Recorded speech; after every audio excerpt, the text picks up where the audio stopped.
So good evening to all, welcome to learners academy.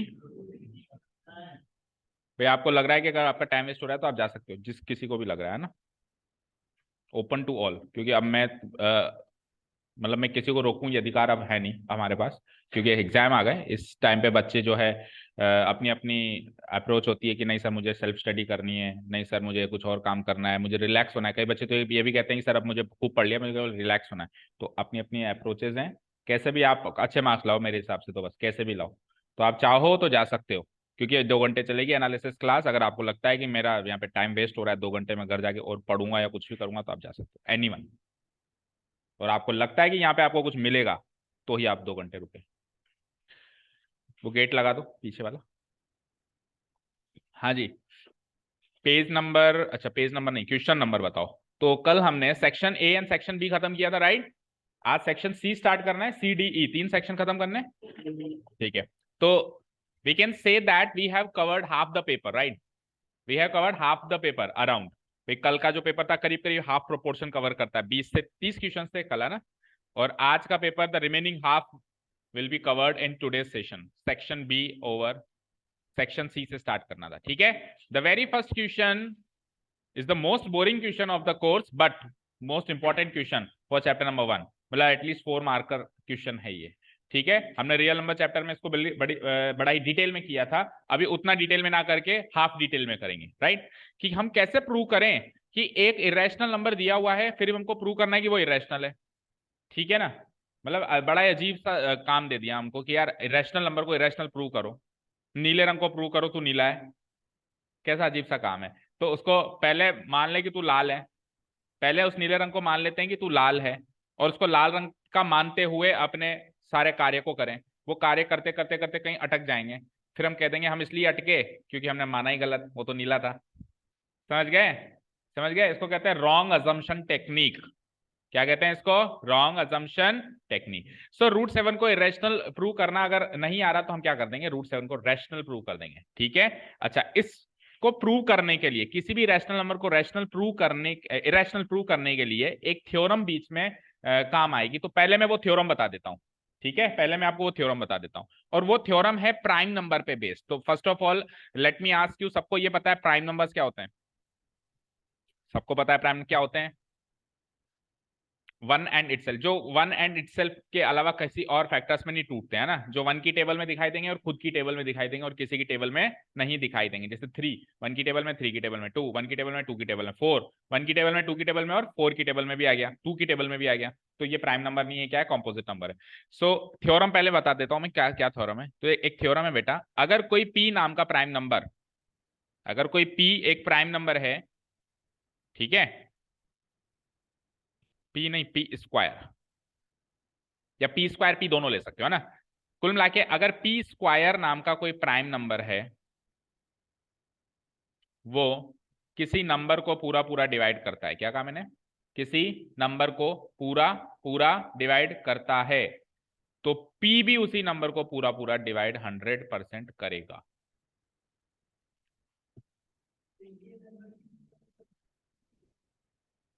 क्या कहा, फिर से बोलो।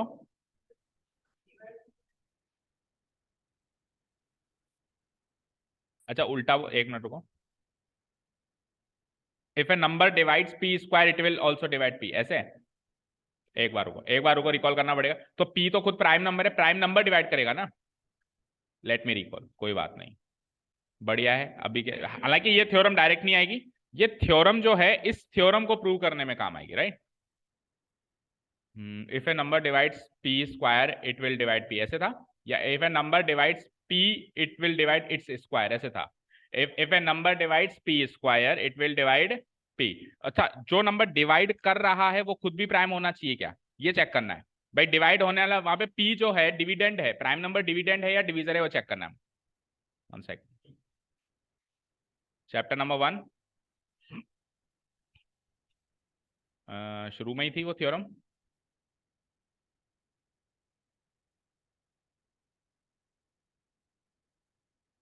1.3 में थ्योरम 1 इधर ही कहीं आसपास है, ये रही। नहीं ये भी नहीं है, मतलब एक्सरसाइज 1.3 के इंट्रोडक्शन में है ना, यस।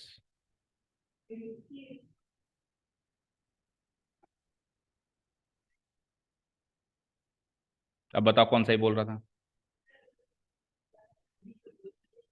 देखो, कोई बात नहीं, हाथ कंगन को आरसी क्या, पढ़े लिखे को फारसी क्या, चेक कर लेना चाहिए, ऑलवेज क्रॉस चेक, कभी भी कोई प्रॉब्लम आए ऑलवेज क्रॉस चेक। क्या कहता है, चलो, एक पी तो प्राइम नंबर फिक्स हो गया ना, लेट पी बी ए प्राइम नंबर। अब वो प्राइम नंबर किसी नंबर के स्क्वायर को डिवाइड करेगा तो वो उस नंबर को भी डिवाइड करेगा, हमने ये स्क्वायर पी पे लगा दिया। लेकिन आप ये कह रहे थे कि प्राइम नंबर डिवाइड होगा, तो वो थोड़ा हजम ही नहीं हुआ।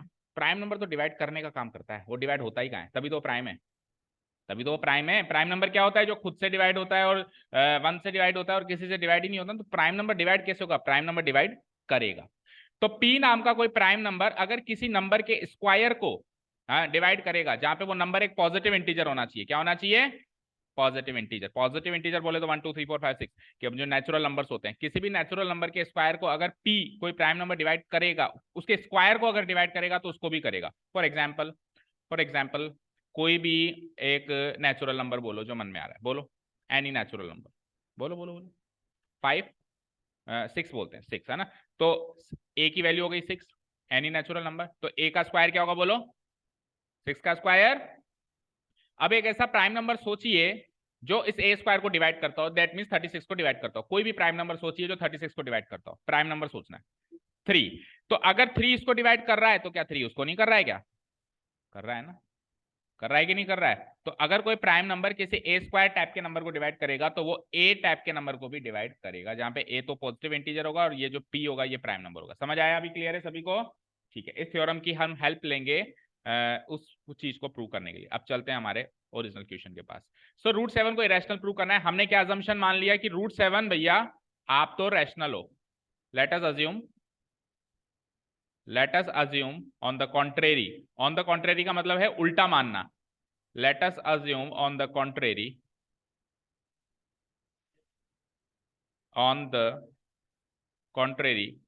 that root 7 is rational। चलो यहां तो कोई डाउट नहीं किसी को। अब रैशनल नंबर क्या होता है ये बताइए, जो पी बाई क्यू की फॉर्म में लिखा जा सके, जहां पे पी एंड क्यू क्या होते हैं, इंटीजर्स होते हैं, ठीक है। अब देखो कभी भी किसी रैशनल नंबर को आप, मैं सिंपल सी भाषा में बात करूं तो समथिंग बाय समथिंग की फॉर्म में लिखा जाना चाहिए, जहां पे वो वाला समथिंग और ये वाला समथिंग दोनों इंटीजर्स होने चाहिए, ठीक है ना, यही सीखा हमने। तो जब अपन समथिंग बाय समथिंग की फॉर्म में किसी भी रैशनल नंबर को लिखते हैं तो दो बातें हो सकती हैं, या तो वो समथिंग बाय समथिंग ऐसी फॉर्म बनी जो उसके आगे सॉल्व नहीं होगी, मतलब वही लास्ट फॉर्म है, मोस्ट सिंप्लीफाइड फॉर्म है, और या फिर वो कट के आगे सॉल्व होने लायक है। दोनों के एग्जाम्पल ले लेते हैं। फॉर एग्जाम्पल मैंने आपको कहा लेट से 0.3, तो 0.3 रैशनल है क्योंकि इसको 3/10 लिख सकते हैं, और 0.2 भी रैशनल है क्योंकि इसको भी, लेकिन ये वो फॉर्म है जो आगे नहीं कट सकती, लेकिन ये फॉर्म अभी आगे कट के और भी शॉर्ट हो सकती है। तो इसके अलावा दो बातों के अलावा और कुछ नहीं होगा ना। जब भी अपन किसी रैशनल नंबर को पी बाई क्यू की फॉर्म में लिखेंगे तो जो समथिंग बाय समथिंग होगा या तो वो कट के आगे और सॉल्व होगा और या फिर नहीं कटेगा, इसके अलावा कुछ होगा क्या, नहीं होगा। तो जब ये उस पोजीशन पे पहुंच जाते हैं जब ये आगे नहीं कट रहे हैं, तो उस पोजीशन में हम कह देते हैं कि दीज टू आर को प्राइम्स। क्या कह देते हैं इनको, को प्राइम्स। दैट मींस को प्राइम्स आर दोस, को प्राइम्स में प्राइम नंबर का कोई भी रोल नहीं है। को प्राइम में ऐसे मत सोचना कि प्राइम नंबर होंगे, प्राइम नंबर का कोई भी रोल नहीं है। को प्राइम कोई भी दो नंबर हो सकते हैं, बस उनके अंदर कोई कॉमन फैक्टर नहीं होता है, मतलब वो आगे कट नहीं सकते, समझ गए, वो आगे कट नहीं सकते। अच्छा एक बात और, अगर मैं 2/10 को काटता हूं तो मैं किससे काटता हूं उसको, मतलब वो जो जिससे भी मैं इसको काटता हूं वो नंबर इन दोनों का कॉमन फैक्टर होता है कि नहीं होता है। भाई 2 और 10 का कॉमन फैक्टर क्या है, 2, तभी तो मैंने इसको 2 को भी 2, और काटने का मतलब पता है क्या होता है, काटने का मतलब पता है क्या होता है, डिवाइड करना। तो मैंने 2 को भी 2 से डिवाइड किया, मैंने 10 को भी 2 से डिवाइड किया, तो आंसर 2/2 1, 10/2 5। यही तो होता है काटना, और शॉर्ट में अपन ऐसे काट के लिख देते, लेकिन एक्चुअल प्रोसेस तो यही हो रहा है कि उनके कॉमन फैक्टर से हम न्यूमरेटर डिनोमिनेटर को क्या कर रहे हैं, डिवाइड कर रहे हैं। ये बातें मैं आपको बताया क्यों बता रहा हूँ, क्योंकि अभी जब मैं थ्योरम के बीच में पहुंच जाऊंगा ना, तो बीच में फिर मैं ये बातें करूंगा तो आपको लगेगा ये क्या बातें हो रही है, तो इसलिए पहले ही क्लियर कर रहे हैं अपन, ठीक है। अब चले आगे। चलो, तो अभी अभी आपने बोला कि किसी भी रैशनल नंबर को समथिंग बाय समथिंग की फॉर्म में लिखते हैं तो सर दो बातें हो सकती हैं, या तो वो समथिंग बाय समथिंग जो बने वो कोप्राइम्स बनेंगे या नहीं बनेंगे, या तो वो बनेंगे या फिर नहीं बनेंगे। अब हम तो यही मानेंगे कि नहीं बने, मतलब बन जाए, मतलब आगे कटे ना, लेकिन एक्चुअली किस्मत इतनी अच्छी थोड़ी ना होगी। वर्स्ट पोजीशन के लिए हमको रेडी रहना है। वर्स्ट पोजीशन यानी कि वो अभी और कट रहे हैं, हम क्या मान लेंगे कि अभी वो और आगे कट रहे हैं। तो इसीलिए मैं रूट सेवन को पी बाई क्यू ना लिखकर, रूट सेवन को मैं पी बाई क्यू ना लिखकर ए बाई बी लिखूंगा, या फिर ऐसा भी कर सकते हो कि पहले पी बाई क्यू लिख दिया और बाद में ए बाई बी लिख दिया, कैसे भी कर सकते हो। चलो एक काम करते हैं, अभी तो पी बाई क्यू लिख देते हैं, अभी तो क्या कर लेते हैं, पी बाई क्यू लिख देते हैं। Where where P and Q are integers and Q is not equal to zero, ये सीखा हमने। P and Q are integers and what, Q is not equal to zero, यहां तक क्लियर है। अब हम तो ये मानेंगे ना भाई रूट सेवन को पी बाई क्यू की फॉर्म में लिखा तो अभी आगे और कटना बाकी था, हम तो ये मानेंगे। हम कैसे मान लें नहीं बाकी था, फर्स्ट पोजीशन के लिए रेडी रहेंगे। तो हमने क्या लिखी है यहाँ पे, now dividing P and Q by their common factor, वही एक तरीके से काट रहे हैं। क्या प्रॉब्लम है, पीछे क्या है, याद आ रही है उसकी, उधर बिठा दूं। Now dividing P and Q by their common factor, तो कॉमन फैक्टर से जैसे मैं डिवाइड कराऊंगा तो अब रूट सेवन जो है वो लेट से ए बाई बी में कन्वर्ट हो गया कट के, जैसे वो 2/10 कट के 1/5 बन गया, तो कटने के बाद फाइनल फॉर्म जो होगी वो तो कोप्राइम होगी ना। और चांसेस तो ये है कि शुरू में भी कोप्राइम हो, लेकिन चलो हम वर्स्ट पोजीशन के लिए रेडी थे और हमने उसको काट के कोप्राइम बना दिया। यहां तक क्लियर है, ठीक है। तो अब मैं डिक्लेयर कर सकता हूं ना कि here a and B are coprimes, बोलो where a and B are coprimes, ठीक है। चलो आगे चलते हैं, where a and B are coprimes. अच्छा, कोप्राइम्स क्या होते हैं, जिनका कोई भी कॉमन फैक्टर नहीं होता, केवल वन उनका कॉमन फैक्टर होता है ना, ये होते हैं कोप्राइम। ठीक है, ये तो है इस थ्योरम की या इस प्रूफ का एक स्टेज पार कर लिया हमने, एक स्टेज पार कर लिया जहां पे अपन ने लिख दिया ए एंड बी आर कोप्राइम्स। अब सेकंड स्टेज पे क्या करेंगे, हम सेकंड पेज पे लेके चलता हूं आपको। सेकंड स्टेज पे हम क्या करेंगे, हम यहां तक आ चुके हैं कि root seven equal to A by B, यहां तक आ चुके हैं। अब हम क्या करेंगे, इसका होल स्क्वायर करेंगे, स्क्वायरिंग बोथ साइड्स, लिखेंगे हम एक line, squaring both the sides we get, squaring both sides we get, so tell me root seven का स्क्वायर एंड ए का स्क्वायर एंड बी का स्क्वायर। अब tell me one thing, A और B जो coprimes थे वो integers ही थे, तो इंटीजर का स्क्वायर इंटीजर होता है, मानते हो, जैसे 2 का स्क्वायर 4 भी इंटीजर है, 2 का स्क्वायर 4.2 तो हो नहीं सकता, नॉन इंटीजर तो हो नहीं सकता है ना, इंटीजर का स्क्वायर इंटीजर ही होगा। तो अब मैं 7 को इधर ले आऊं और बी स्क्वायर को उधर ले आऊं तो कोई प्रॉब्लम है क्या आपको, B square equal to A square by 7, कोई प्रॉब्लम है क्या। अब सुनना, एक नंबर था मेरे पास, उसको 7 से डिवाइड किया तो एक इंटीजर निकल के आया, ये बी स्क्वायर इंटीजर है या नहीं है, क्योंकि बी भी इंटीजर था तो बी का स्क्वायर भी इंटीजर। तो किसी नंबर को 7 से डिवाइड करने पर अगर आंसर इंटीजर आता है दैट मीन 7 इसको पूरा पूरा डिवाइड कर रहा है कि नहीं कर रहा है। फॉर एग्जाम्पल, अगर मैं 7/2 करूं और मैं 6/2 करूं तो इसका आंसर क्या आता है, बोलो 3.5, नॉन इंटीजर, इसका आंसर क्या आता है 3, इंटीजर। तो जब इंटीजर आएगा तभी तो कहोगे भाई इसको काटता है, जब नॉन इंटीजर आएगा तो कहोगे क्या भाई काटता है, नहीं कहोगे।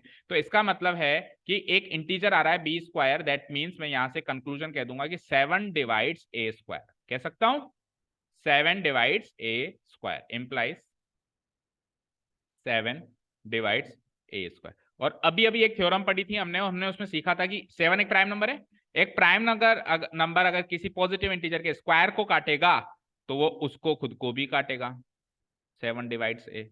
स्टार्ट करने से पहले थ्योरम सीखी थी हमने 7 डिवाइड्स ए, ठीक है। तो जहां हमने इधर एंड किया था ना, इसको तो लेट से इक्वेशन नंबर, मतलब इसको क्या मानते हो, इसको मान लो इक्वेशन या स्टेटमेंट नंबर 1, ठीक है। ये दूसरा पड़ाव पार हो गया और अब तीसरा और अंतिम पड़ाव की तरफ चलते हैं। पहले पड़ाव में अपने को ये लिखना है कि ए और बी कोप्राइम्स हैं, क्या है, ए और बी कोप्राइम्स मतलब उनमें कोई भी कॉमन फैक्टर नहीं है। दूसरे पड़ाव में अपने को ये खत्म करना है कि 7 जो है ए को डिवाइड करेगा, दैट मीन्स ए का एक फैक्टर 7 भी है, 7 अगर ए को डिवाइड करेगा तो ए का एक फैक्टर 7 होगा ना, ठीक है। अब तीसरे पड़ाव में अपन क्या करेंगे, यहाँ पे अपन जहां पे अपन ने खत्म किया वहीं से उठाएंगे। तो देखो तीसरे पड़ाव में अपन ने कहां पे खत्म किया था, 7 डिवाइड्स ए, यहां पे खत्म किया था। क्या मतलब होता है इस बात का, 7 डिवाइड्स ए का मतलब क्या होता है, बोलना जरा, 7 ए को डिवाइड करता है, पूरा पूरा डिवाइड करता है। पूरा पूरा कोई अगर नंबर किसी को डिवाइड करता है तो आंसर में एक इंटीजर आता है, नॉन इंटीजर तो आने से रहा। तो इस बात से क्या मैं ऐसे कह सकता हूं कि a/7 equal to c where c is an integer. बोलो भाई, 7 जो है a को डिवाइड करेगा तभी करेगा जब आंसर में एक इंटीजर है। तो c ले लिया, वो इंटीजर जो भी आंसर में आ रहा है, where c is an integer. अब क्या करें, अगेन स्क्वायरिंग बोथ साइड्स। तो squaring both sides we get, so इधर तो हो जाएगा a स्क्वायर, इधर 7 स्क्वायर जिसको मैं 7 इंटू 7 लिख रहा हूं, और c स्क्वायर ऐसे ही लिखेंगे। अब देखिए पिछले बार जो हमने यहाँ पे लिखा था, तो a स्क्वायर बाई 7 की वैल्यू क्या थी, b स्क्वायर थी। तो ये a स्क्वायर बाई 7 की वैल्यू मैं यहाँ पे b स्क्वायर पुटअप कर सकता हूँ। बोलो, a स्क्वायर बाई 7 की वैल्यू मैंने पुटअप कर दी b स्क्वायर। तो क्या बना ये, b square by 7 equal to c square. कोई डाउट नहीं है, ठीक है। अब देखो यहाँ पे b square by 7 equal to c square का मतलब क्या समझे आप, कि 7 जो है b स्क्वायर को डिवाइड कर रहा है, तभी तो आंसर में एक इंटीजर आ रहा है। इसको मैं लिख सकता हूं 7 डिवाइड्स b स्क्वायर। बोलो, 7 डिवाइड्स b स्क्वायर लिख सकता हूं क्या? और अगर वापस वही थ्योरम लगा दें, अगर 7 डिवाइड्स b स्क्वायर है तो 7 डिवाइड्स b भी होगा। Let's say this is statement number 2। अब स्टेटमेंट नंबर 1 एंड 2 को साथ में रीड करें कि 7 एक पॉजिटिव इंटीजर है a, उसको डिवाइड करता है पूरा पूरा, और 7 एक पॉजिटिव इंटीजर b भी है, उसको भी डिवाइड करता है पूरा पूरा। तो यानी 7 उन दोनों का कॉमन फैक्टर हुआ। जैसे कि 7 मान लो 14 को डिवाइड करता है, और 7 बताओ किसी भी एक दूसरे नंबर को बताओ जिसको 7 डिवाइड करता हो। बोलो कोई भी नंबर बोलो जिसको 7 डिवाइड करता हो। 21 को डिवाइड करता है, तो 14 एंड 21 का कॉमन फैक्टर 7 हुआ कि नहीं हुआ? हुआ ना। तो सिमिलरली मैं स्टेटमेंट नंबर 1 एंड 2 को कंपाइल करके लिखूं, क्या लिखूंगा, फाइनल कंक्लूजन की तरफ हम बढ़ रहे हैं। So from 1 and 2, from statement 1 and 2, 1 and 2, 7 divides both a and b। ये कंक्लूजन मिलेगा कि we get what, 7 divides both a and b। इसका मतलब 7 is the common factor of a and b, yes और no?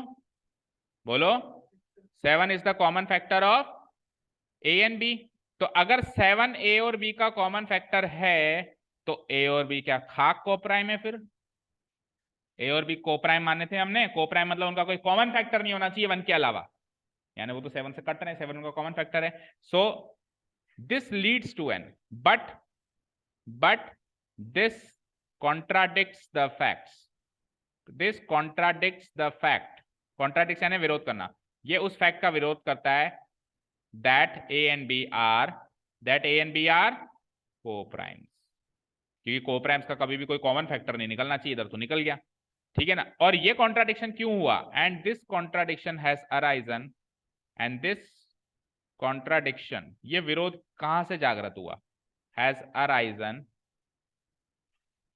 Out of our wrong assumption, out of our wrong assumption, that wrong assumption क्या था, √7 is rational. ये wrong assumption था, तो अगर ये wrong हो गया तो right क्या होगा, hence √7 is irrational, hence √7 is irrational। I hope मैंने आपको क्लियर अच्छे से किया होगा, फिर भी कोई डाउट हो तो पूछ लो भाई। मेरे हिसाब से इससे ज्यादा इस क्वेश्चन को इंटरेस्टिंग तरीके से नहीं कराया जा सकता, ठीक है। तो बोरिंग है तो है, बट कोशिश करिए कि थोड़े से इसको 2-3 स्टेजेस में हम कवर करें। लक्ष्मी समझ आया? ठीक है, तो कितनी स्टेजेस थी इस क्वेश्चन में? सबसे पहले तो आप ये साबित कर दो कि ए और बी को प्राइम्स हैं, यानी इनका कोई कॉमन फैक्टर नहीं। फिर एक एक को पकड़ो, पहले ए को पकड़ो फिर बी को पकड़ो। सेकंड स्टेज पे ए को पकड़ा तो 7 ने ए को डिवाइड कर दिया, तो ए का एक 7 फैक्टर निकल के आया, है ना। ठीक है, फैक्टर निकलना चाहिए बस कॉमन फैक्टर नहीं निकलना चाहिए, है ना। तो चलो ए का एक 7 फैक्टर निकल के आया, है ना। देन अगली स्टेज पे बी का भी वही 7 फैक्टर निकल, तो 7 कॉमन फैक्टर हो गया। कॉमन फैक्टर हो गया तो फिर ए और बी को प्राइम नहीं रहे, तो नहीं रहे तो यानी कि हमारा अजम्पशन ही गलत था। Correct assumption will be √7 is irrational. कर दूं डिलीट? कोई डाउट नहीं है, बढ़े आगे। ओके, तो मैक्सिमम √7 तक आएगा, या √11 रेयर केस में, बट √7 इज द लास्ट। यहां तक आप कर दोगे तो चल जाएगा। √p प्लस √q हो, देखो √p प्लस √q अगर हमारे पास क्वेश्चन आता है, अगर कोई भी इरेशनल नंबर प्रूव करने के लिए आता है other than the numbers like √2, √3, √5, √7, तो फिर उसको करने की टेक्निक ही डिफरेंट है। उसको करने की डिफरेंट टेक्निक क्या है, मानेंगे तो स्टार्ट तो हम उसको भी वैसे ही करेंगे कि let root P plus root Q be rational, है ना, और उसको समथिंग बाय समथिंग की फॉर्म में लिखना स्टार्ट करेंगे। लेकिन उसको जब अपन सॉल्व कर रहे होंगे अंदर, अच्छा पी प्लस क्यू कैसे आएगा, एक तो कोई नंबर देगा, नंबर एक तो देगा ना, जैसे ऐसे कहेगा, देखो ऐसे कहेगा 3 + 2√5। अब सपोज करो ये वाला नंबर है, 3 + 2√5 को इरेशनल प्रूव करना है, तो इस क्वेश्चन के अंदर इस नंबर को इरेशनल प्रूव करने के पर्पस से मैं √5 को ऑलरेडी मान लूंगा कि ये तो इरेशनल है। मतलब इस क्वेश्चन में √5 को इरेशनल प्रूव नहीं करना, इस क्वेश्चन में तो आपको केवल इतना प्रूव करना है कि एक मछली तालाब को गंदा करती है, इस बात को साबित करना है। ये वो गंदी मछली है जो पूरे तालाब को गंदा कर रही है, इस बात को आपको साबित करके दिखाना है। यानी कि इस मछली को तो गंदा मानना ही मानना है, इसको इस मछली को गंदा साबित नहीं करना है, वो तो है ही। ठीक है, कैसे करेंगे बताओ, हम इसको वही P/Q लिखेंगे और को प्राइम से काट के A/B लिखेंगे, वो 2-3 लाइन स्टार्टिंग की सेम। ठीक है, नाउ व्हाट, अब वही 3 + 2√5 किसके बराबर आ चुका है, A/B के बराबर, किसके बराबर आ चुका है। अब अपन इसमें जो इरेशनल पार्ट है, जो गंदी मछली वाला पार्ट है, उसको आइसोलेट करेंगे। आइसोलेट करेंगे मतलब एक साइड छोड़ देंगे, बाकी सबको उधर ले आएंगे। तो 2√5 की value A/B -3, so it is like A-3B/B। ठीक है, और 2 को भी उधर भेज दें तो √5 की वैल्यू क्या हो गई, A-3B/2B। अब A और B को प्राइम्स थे, दैट मीन्स पॉजिटिव इंटीजर्स थे ना। अब एक पॉजिटिव इंटीजर के 3 गुने में से 3 गुने की वैल्यू को किसी दूसरे पॉजिटिव इंटीजर से माइनस करके फिर किसी दूसरे पॉजिटिव इंटीजर के 2 गुने से इसको डिवाइड करते हैं, कुल मिला के जितना भी हो जाए ये सारा तामझाम, आंसर तो रैशनली आएगा, आएगा नहीं आएगा। रैशनल नंबर क्या होता है, something divided by something, where something and something should be integers होता है। अब ए और बी कोई सा भी इंटीजर ले लो, 3 गुना कर लो, माइनस कर लो, इंटीजर आएगा, और किसी इंटीजर का दुगना कर दो, इंटीजर आएगा। तो इंटीजर बाय इंटीजर तो रैशनल फॉर्म है ना, तो एक रैशनल फॉर्म एक इरेशनल फॉर्म से इक्वेट हो गई, दैट मीन्स कॉन्ट्राडिक्शन आ गया हमारा, कि हमने शुरू में इसको जो रैशनल मान लिया था वो अजम्पशन ही गलत। अब √5 इरेशनल, इसको प्रूव करने की जरूरत नहीं, हम सीधे लिख देंगे कि इसकी वैल्यू √5 की वैल्यू एक रैशनल वैल्यू के इक्वेशन में आ रही है, दैट मीन्स अजम्पशन इज गलत। पूरा क्वेश्चन बताओ, पी और क्यू के बाद, पी और क्यू क्या है वहां पे, ऐसा कैसे हो सकता है, P and Q are prime numbers, या पी एंड क्यू आर को प्राइम नंबर्स, या P and Q are integers या पॉजिटिव इंटीजर्स।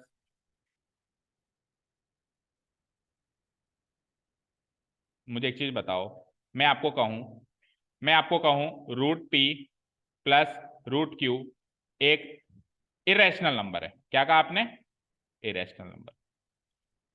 मैं कहता हूं कि ये इरेशनल नहीं है, मैं तो उसको रैशनल साबित करके बता दूंगा, करके बताऊं। मैं P की वैल्यू ले लूंगा 4, मैं Q की वैल्यू ले लूंगा 9, √4 क्या होता है 2 + 3 5, रैशनल एक ही नहीं है। तो बेटा P और Q की वैल्यू नहीं बताओगे तो पहली बात तो इरेशनल रैशनल प्रूव करना तो दूर की बात है, अभी तो चेक ही नहीं हो पाया कि रैशनल है कि इरेशनल है। P और Q की वैल्यू तो बताएगा कि P और Q क्या रखूं, हाँ आगे पीछे उसको देना पड़ेगा ना। देखो आप तो इरेशनल प्रूव करने की बात कर रहे थे, मैं तो रैशनली प्रूव कर दिया। और अब सपोज करो P की वैल्यू 2 रख दूं, देखो इधर, अब P की वैल्यू 2 रख दूं और Q की वैल्यू 3 रख दूं, अब ये इरेशनल प्रूव हो गया। तो P और Q क्या लेना है, उसकी रेंज तो बताओ, क्या इंफॉर्मेशन उसके बारे में समझ गए। देखो √P प्लस √Q को आपको प्रूव करना है कि ये प्राइम नंबर है, ओ इरेशनल नंबर। तो अगर P और Q प्राइम है, तो किसी भी एक को उठाओ, अगर ये प्राइम है तो इसको पहले अलग इरेशनल प्रूव करो, जैसे अभी √2 को किया था, उसमें 2 प्राइम था, √7 को किया था उसमें 7 प्राइम था, फिर इसको उठाओ अलग करो, और एक इरेशनल और इरेशनल का जो अलजेब्रा होता है, समेशन एडिशन प्रोडक्ट या फिर क्वोशंट, वो एक इरेशनल क्वांटिटी बनाता है। अलजेब्रा ऑफ एन इरेशनल, मतलब एक नंबर में थोड़ा सा भी इरेशनल का पार्ट है तो वो इरेशनल बनाता है, तभी तो 3 + 2√5 इरेशनल। ठीक है, समझ आया क्या। और इसको इरेशनल प्रूव करने का तरीका भी अभी बता दिया मैंने आपको, ठीक है ना, क्लियर है। कोई क्या, इसका स्क्वायर कर दो भाई, कोई प्रॉब्लम नहीं है, स्क्वायर करोगे तो P तो आजाद हो जाएगा, Q आजाद हो जाएगा, 2√PQ। अब 2√PQ इसका क्या करोगे, कर सकते हो कुछ, ज्यादा से ज्यादा आप ऐसे कर सकते हो। देखो सबसे आसान तरीका सुन लो फिर इसका, √P प्लस √Q को आपको प्रूव करना है कि ये इरेशनल है, तो लेट से अगर ये इसको मैं रैशनल मान लूं एक बार के लिए, अगर मैं इसको रैशनल मान लूं तो मैं a बाई बी की फॉर्म में लिख सकता हूं, where a and b are positive integers या कोप्राइम्स, स्क्वायरिंग बोथ साइड्स करना equal to A B A square by B, करो रूट पी क्यू को आइसोलेट। अगर पी और क्यू इरेशनल नंबर्स हैं तो रूट पी क्यू भी इरेशनल होगा। अब रूट पी और क्यू प्राइम नंबर्स हैं तो रूट पी इरेशनल होगा। इस बात को इस क्वेश्चन में नहीं प्रूव कर सकते, इसको तो लिखना ही पड़ेगा कि if p is a prime number then root p is an irrational number.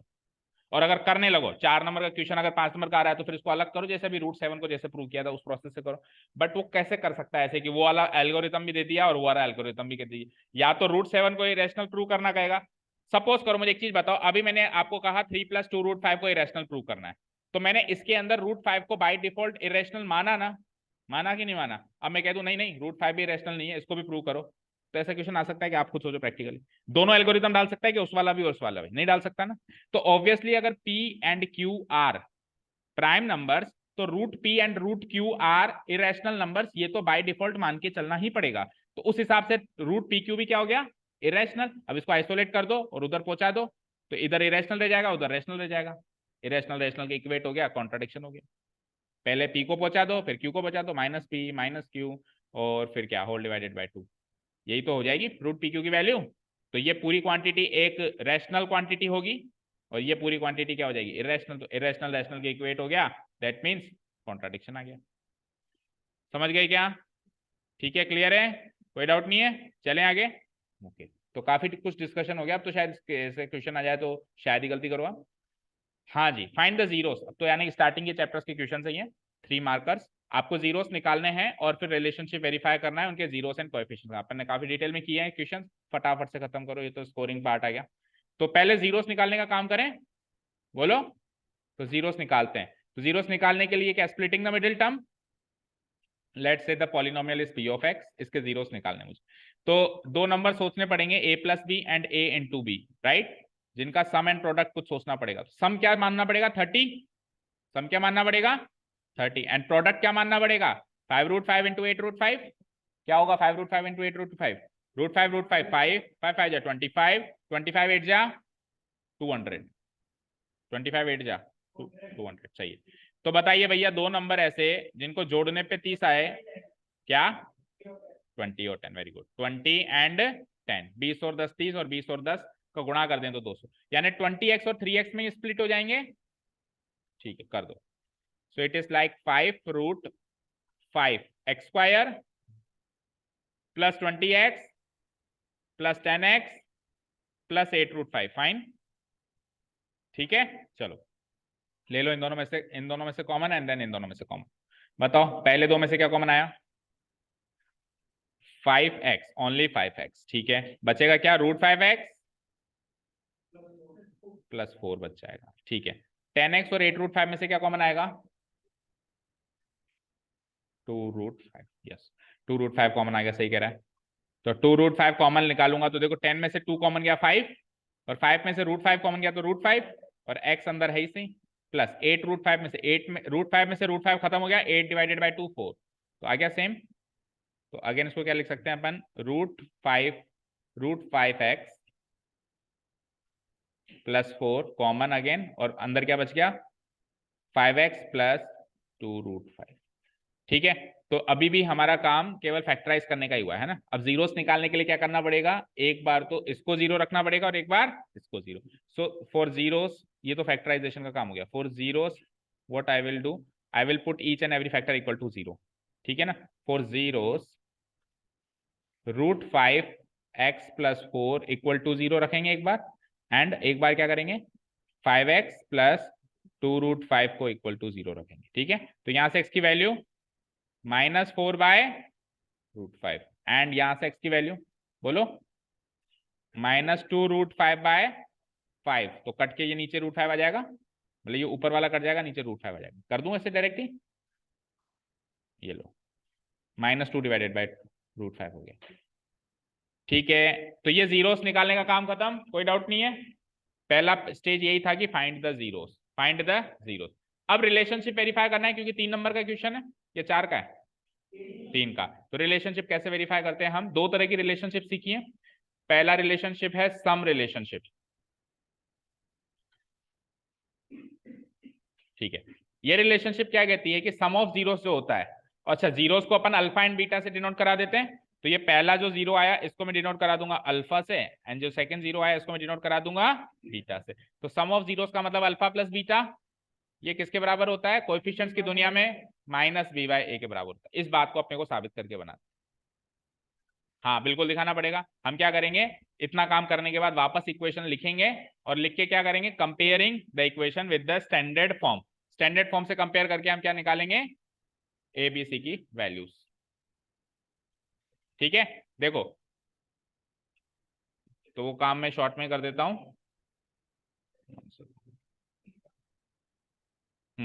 A B सी यही होंगे। देखो ए हो जाएगा 5√5, बी हो जाएगा 30 एंड सी हो जाएगा 8√5, ठीक है। आपको स्टेप लिखनी है पूरी है ना, comparing the equation with the standard form. Standard form क्या होती है? ax² प्लस bx प्लस सी, ठीक है ना। चलो तो ए की वैल्यू ये हो गई, बी की वैल्यू। अब उधर वेरीफाई करो, बोलो अल्फा क्या रखा था हमने, अल्फा की वैल्यू क्या आई थी? -4 बाय अच्छा -4/√5। बीटा की वैल्यू क्या आई थी? ठीक है, और माइनस तो लगा हुआ है ही सही। बी की वैल्यू क्या आई थी, चेक करो वहां से, 30, और ए की वैल्यू 5√5। तो -30/5√5। ये LHS RHS मैच होना चाहिए। तो √5 एलसीएम ले लूं तो -4 -2 -6, और इधर 5 से इसको काट दूं तो भी इधर भी। So LHS equal to RHS, proved. चलो सेकेंड रिलेशनशिप, प्रोडक्ट रिलेशनशिप। कोई भी डाउट हो पूछते हुए चलना। प्रोडक्ट रिलेशनशिप क्या होती है? प्रोडक्ट रिलेशनशिप कोई बताएगा? Alpha into beta equal to what, c by a. Alpha क्या था? वही -4/√5 इंटू बीटा क्या था? वही क्या, -2/√5। अच्छा सी क्या था? सी 8/√5, यही था। 8√5, यस 8√5, नॉट 8/√5, 8√5 डिवाइडेड बाय ए क्या था? 5√5, ठीक है। इसको चेक करते हैं सेम है कि नहीं है। तो देखो -4, ये √5 से √5 तो खत्म, 8/5 आया यहाँ पे, 8/5। और इधर एलएचएस में क्या है देखो, -4 into -2 plus 8 and √5 into √5 8/5। Again LHS equal to RHS. तो ये दूसरा रिलेशनशिप। तो अब ये क्वेश्चन पूरा खत्म होता है। पहले जीरोस निकालने हैं और फिर रिलेशनशिप वेरीफाई करना है। डायरेक्ट क्वेश्चन आने के पूरे पूरे चांसेस हैं, मार्क कर दो इंपॉर्टेंट, ठीक है। अब वो इक्वेशन थोड़ी अच्छी खासी दे देगा, जैसे रूट में दे देगा, अभी दे दी। डिफिकल्ट बनाना चाहेगा, इजी बनाना चाहेगा तो इक्वेशन भी इजी दे देगा। चले नेक्स्ट क्वेश्चन पे, कर दूं तो डिलीट। नेक्स्ट क्वेश्चन देखो।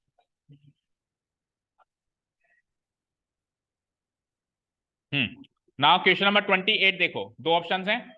The sum of the areas of two squares is 468 metre square, the difference of their perimeter is 24 metre. आपको साइड्स निकालनी है दोनों स्क्वायर की, लेकिन मेथड कौन सा यूज करना है? Completing the square. ये कंपल्शन है जो आपको मेथड का, जो आपको यूज करना है। तो पढ़ा था आपने, ये इंस्ट्रक्शंस पढ़ा था किसी ने भाई, यही मेथड यूज करना है, या किसी से भी कर दिया? किसी से किया है। चलिए तो अगर हमारे पास दो स्क्वायर्स हैं तो स्क्वायर की साइड को अपन लेटर ए से डिनोट कराते हैं। बोलो, लेटर ए से डिनोट कराते हैं ना स्क्वायर की साइड को।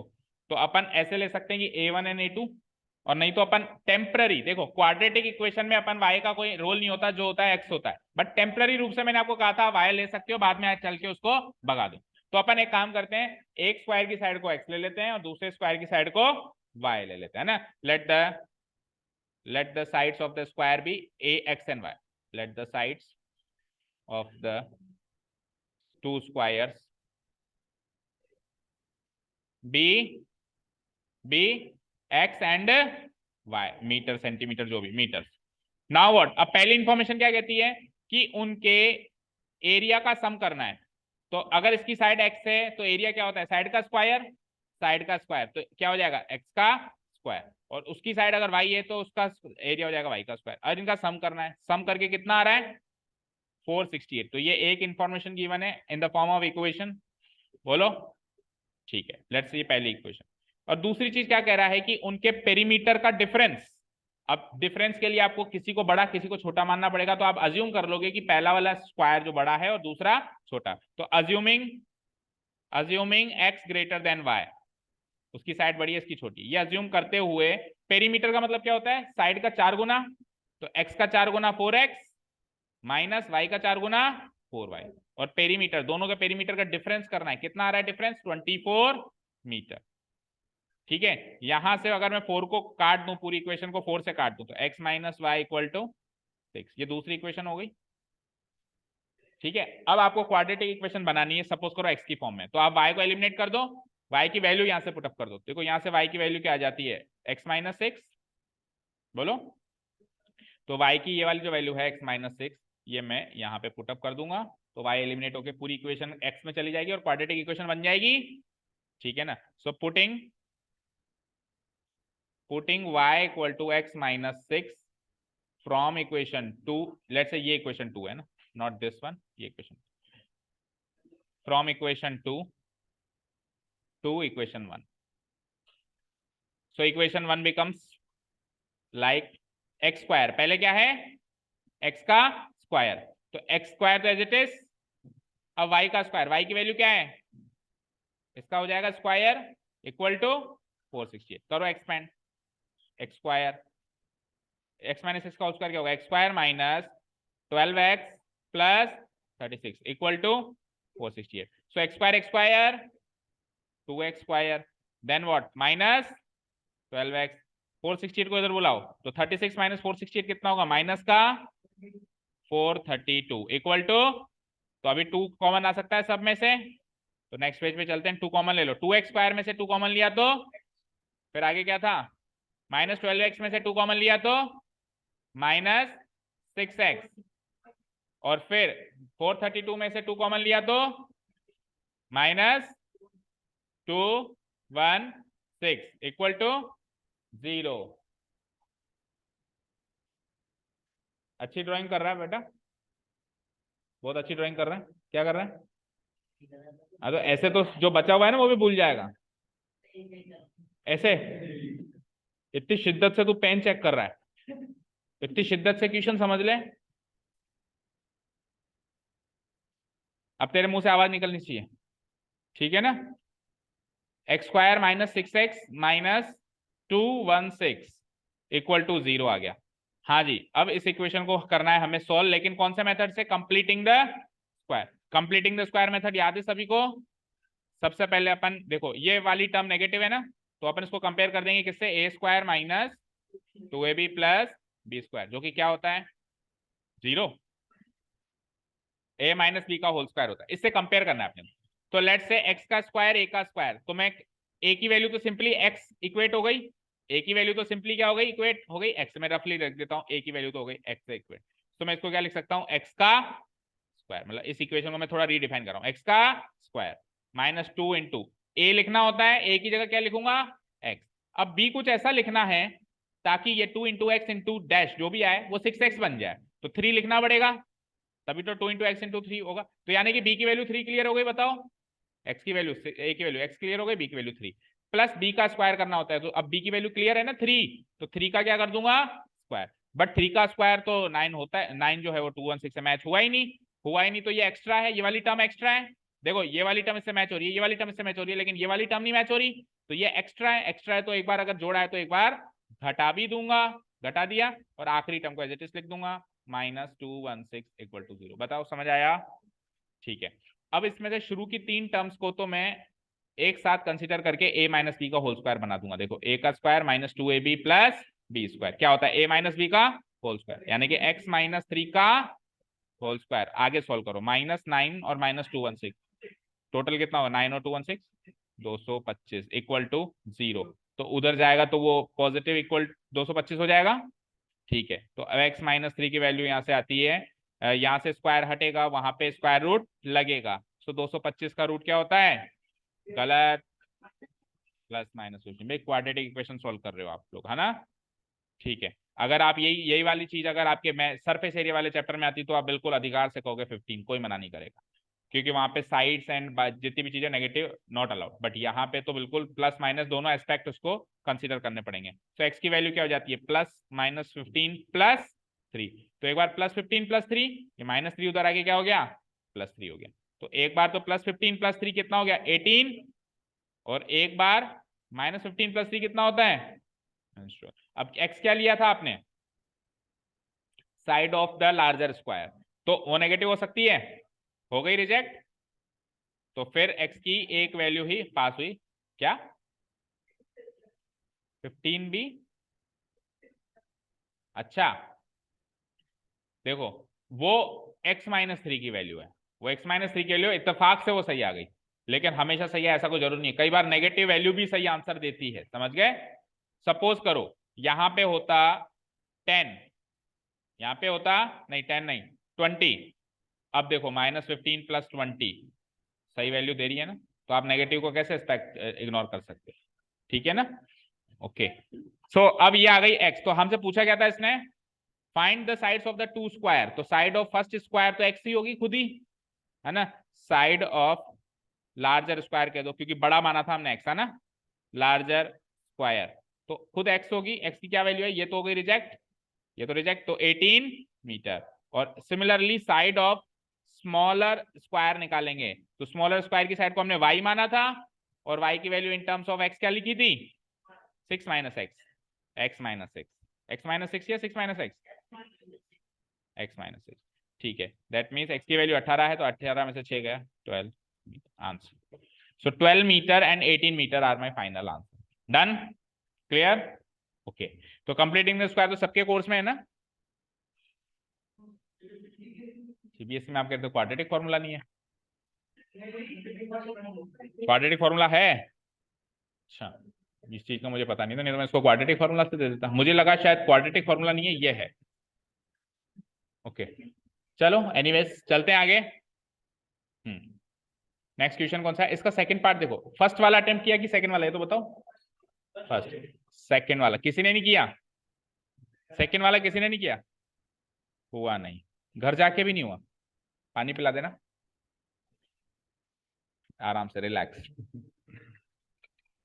हाँ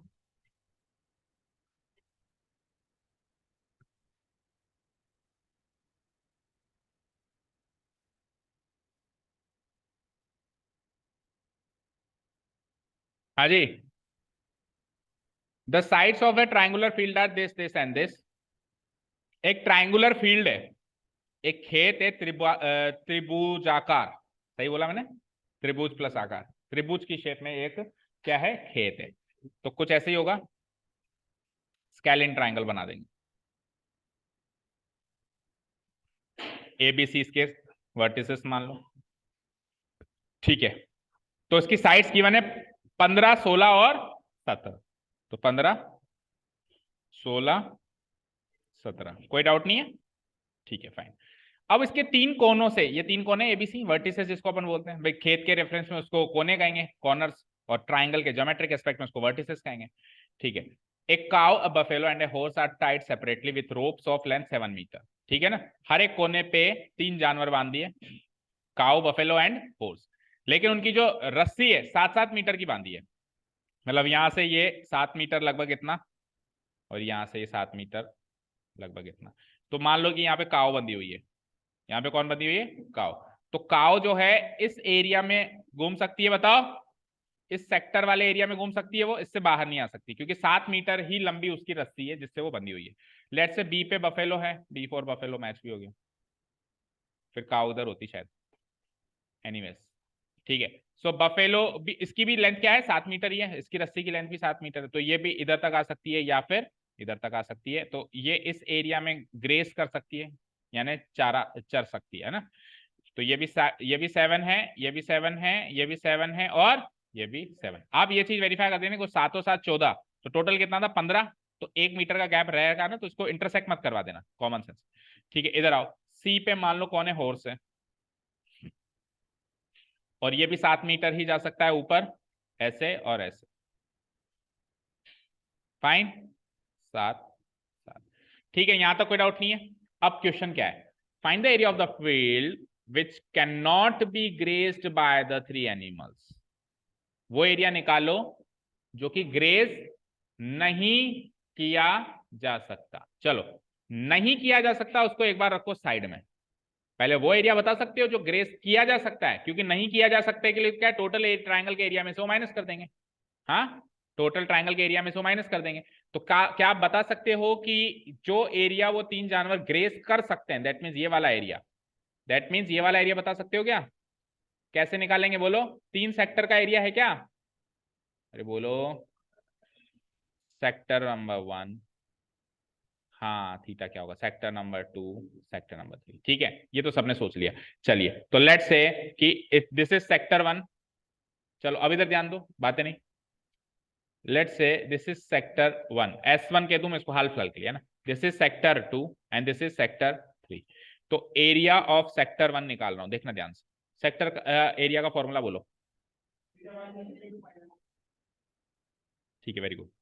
इसमें थीटा क्या होता है? ये एंगल, ये एंगल, ये एंगल। तो लेट्स से ये वाला एंगल थीटा 1, क्योंकि एंगल मुझे गिवन नहीं है। अगर ये इक्विलेटरल ट्रायंगल होता तो 60 60 60 मार्क कर देते, या फिर अगर स्पेसिफिक ट्रायंगल गिवन होता तो उसके साथ एंगल, लेकिन नहीं है गिवन, तो हाल फिलहाल के लिए मजबूरी है थीटा 1 मानना पड़ेगा। अच्छा, रेडियस तीनों की सेम है, 7 7 7 7। तो रेडियस को कॉमन लेटर आर कह सकते हो आप। इसको आपको R1 R2 R3 कहने की जरूरत नहीं। अगर मान लो रस्सियों की लंबाई भी अलग अलग होती कि इसकी 7 मीटर इसकी 6 मीटर, तो फिर R1 R2 R3 कहना पड़ता। यहां तक क्लियर है? ठीक है। अब आप ये मानते हो और मैं भी एग्री करता हूं आपके साथ कि सर थीटा तो पता ही नहीं है, आर तो पता है 7, लेकिन थीटा मुझे पता नहीं है। तो नहीं पता है, नहीं पता है तो पता भी मत लगाओ, छोड़ दो यहीं। छोड़ दिया? छोड़ दिया क्या? चलो, अब क्लिक कर गया ना। So area of sector 2, let's find area of sector 2। इसमें थीटा 2 है, मतलब इस ये एंगल थीटा 2/360। अच्छा, मुझे एक चीज बताओ, पाई आर तो कॉमन है, अब की बार थीटा 2 पता नहीं है, छोड़ दो। Now area of sector 3, theta 3 divided by 360 into pi r square. आपको क्या अलग अलग निकालना है क्या? आप इंटरेस्टेड हो क्या अलग अलग निकालना? आपको तो तीनों का सम चाहिए ना। तो सम कैसे भी आए, आपको क्या फर्क पड़ता है ना। तो आप तीनों का जब सम करेंगे तो pi r square pi r square pi r square common आ जाता है, और बचता क्या है? अच्छा, पाई आर स्क्वायर थोड़ा कॉमन आता है, pi r square by 360 common आता है। ध्यान से देखो, 360 भी तो सबके नीचे है। बचता क्या है? Theta 1, theta 2, theta 3। तो यश बेटा, थीटा 1 क्या है, थीटा 2 क्या है, थीटा 3 क्या है? भाड़ में जाए ना। तीनों का सम तो 180 है कि नहीं है? इन तीनों का सम 180 है कि नहीं है? बताओ। नहीं है ना? अब अगर आपसे पर्टिकुलरली पूछ लें इस सेक्टर का एरिया, सेक्टर का एरिया, इस सेक्टर का एरिया, तो आप कहोगे डेटा इनसफिशिएंट, कुछ डेटा दो तभी पता लगा पाएंगे। लेकिन तीनों का सम पता लगा सकते हैं। इसकी जगह क्या लिख सकता हूं मैं? इसके लिए क्या लिख सकता हूं? 180 डिग्री एंगल सम प्रॉपर्टी लगा के। ठीक है, अब लगाओ बढ़िया से R 22/7 इंटू आर क्या है? 7, 7 इंटू 7, ठीक है ना, इंटू 180/360 एक साथ लिख दूं, 1/2 कर देंगे उसको। So it is like 1/2, 7, 11। सो 11 इंटू 7, 77 मीटर स्क्वायर। ये तो आ गया ये एरिया। अच्छा, अब टोटल ट्राइंगल का एरिया कैसे निकालोगे? टोटल ट्राइंगल, क्योंकि क्वेश्चन ये थोड़ी ना कि कौन सा ग्रेस कर सकते हैं, क्वेश्चन तो ये है कौन सा ग्रेस नहीं कर सकते। हीरोन्स, तो हीरोन्स लगाना आता है सबको? आता है। 3 साइड्स गिवन है, पहली साइड को ए ले लो, दूसरी साइड को बी ले लो, तीसरी साइड को सी ले लो। 9th का थोड़ा रिवीजन हो जाएगा, मान लो कि क्वेश्चन आ भी जाए अटके फुटके। ए क्या है? 15, बी क्या है? 16, सी क्या है? 17। जैसे ये पता चला, एस निकालो। क्या निकालो? एस। एस मतलब इन सबका सम का आधा, semi perimeter. S for semi perimeter. तो 15 और 16 31, 31 और 7 38, 48, 48 का आधा। एक हिंट है, सेमी पेरीमीटर हमेशा तीनों साइड से बड़ा रहेगा। ठीक है, अब उसके बाद फिर फॉर्मूला लगाने से पहले 3 मसाले तैयार होते हैं, s minus a, s minus b, s minus c. So find this masala. 24 minus 15 is 9 meter, 24 minus 16 is 8 meter, and 24 minus 17 is 7 meter. Now what? Just do this into s into s minus a into s minus b into s minus c. That's it. यही करते हो, ऐसे करके मत आना exam में, थोड़ा arrange करना, अभी हम थोड़ा जल्दी में। ठीक है ना? ठीक है, चलो अब इसको सॉल्व करना तो आता है सबको? नहीं आता? 24 को फैक्टराइज करो, 2 इंटू 3, ठीक है। 9 का मतलब 3 इंटू 3। वैसे 9 का तो रूट आप सीधे सीधे 3 बाहर ले सकते हो चाहो तो, बट ठीक है अपन पूरा कर रहे हैं इसको। 8 को 2 इंटू 2 अगेन, 7 को 1 तो लिखना ही नहीं है, प्राइम नंबर्स लिखने होते हैं ओनली, ठीक है। Count the number of twos, 1 2 3 4 5 6, 6 में से 3 बाहर आ जाएंगे, पेयर 3 कंप्लीट हुए, जितने पेयर कंप्लीट हुए बाहर। काउंट द नंबर ऑफ 3, 1 2 3, तो एक 3 आएगा, एक अंदर बैठेगा, है ना, और एक 7 भी अंदर बैठेगा, 3 into 7, so it is like 8 3 24 √21 metre square. So final answer will be, so area which cannot be graced, area which cannot be graced will be, total area of triangle तो हो जाएगा 24 √21 माइनस, जो ग्रेस कर सकते हैं वो area कितना निकाला हमने, 77 माइनस 77, इसी फॉर्म में रख के छोड़ देंगे metre square. Until and unless आपको √21 की कोई अराउंड वैल्यू गिवन ना हो तो आपको सॉल्व भी नहीं करनी है, ठीक है। समझ गए? पूरे ट्राइंगल में से आप जितना एरिया ग्रेस कर सकते हो घटा दो, तो जितना, कौन सा एरिया जो ग्रेस नहीं कर पा रहे हो उस फिगर में, चेक करो, ये वाला एरिया, ये वाला एरिया जो आप ग्रेस नहीं कर पा रहे, ठीक है। आप मतलब वो 3 जानवर, नॉट आप, ठीक है, ओके। चले नेक्स्ट, क्वेश्चन नंबर 29 हुआ था,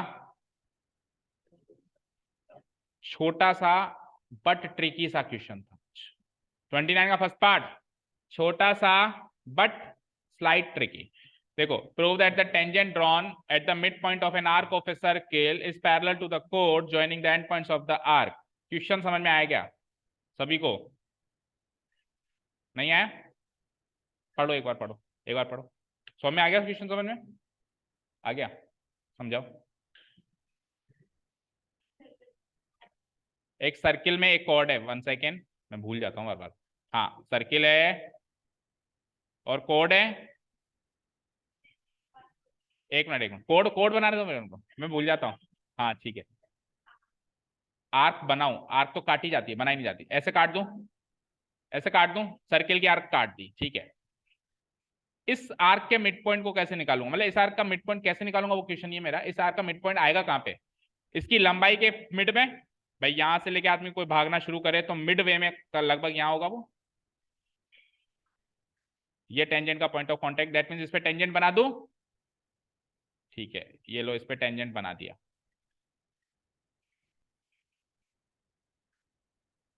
इसके एंड पॉइंट्स को ज्वाइन करके मैं कोड बना दूं, ये लो। अब कुछ नहीं है, ये दोनों पैरेलल होंगे, प्रूव करना है।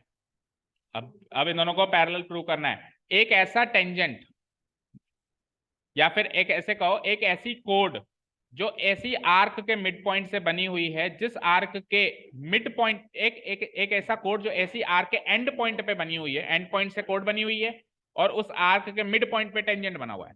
भाई कोड है, कोड के एंड पॉइंट पे तो क्या बनी हुई है, आर्क के एंड पॉइंट पे तो क्या बनी हुई है, कोड, ठीक है। आर्क के एंड पॉइंट पे तो क्या बनी हुई है, कोड, और आर्क के मिड पॉइंट पे क्या बनी हुई है, टेंजेंट। सो द कोड will be parallel to the tangent. ये आपको साबित करके बताना है। कर सकते हैं क्या? बोलो कैसे करेंगे। लेट्स से ये सेंटर है O, लेट्स से ये है A, B तो कोड है, और ये पॉइंट ऑफ टेंजेंट P ले लो, इधर इसको XY ले लो, XY मेरी टेंजेंट है, जो कि पॉइंट ऑफ कांटेक्ट P पे इंटरसेक्ट कर रही है सर्किल को, सेंटर O है। कैसे प्रूव करेंगे ये कि दोनों पैरेलल हैं?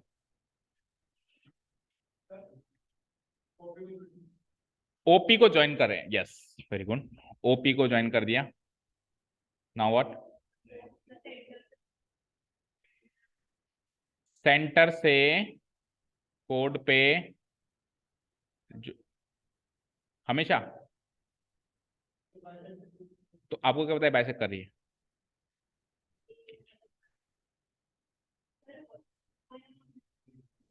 OA और OB को भी ज्वाइन कर दो, ठीक है। अब अब हाँ, क्या आर्क को ही, हाँ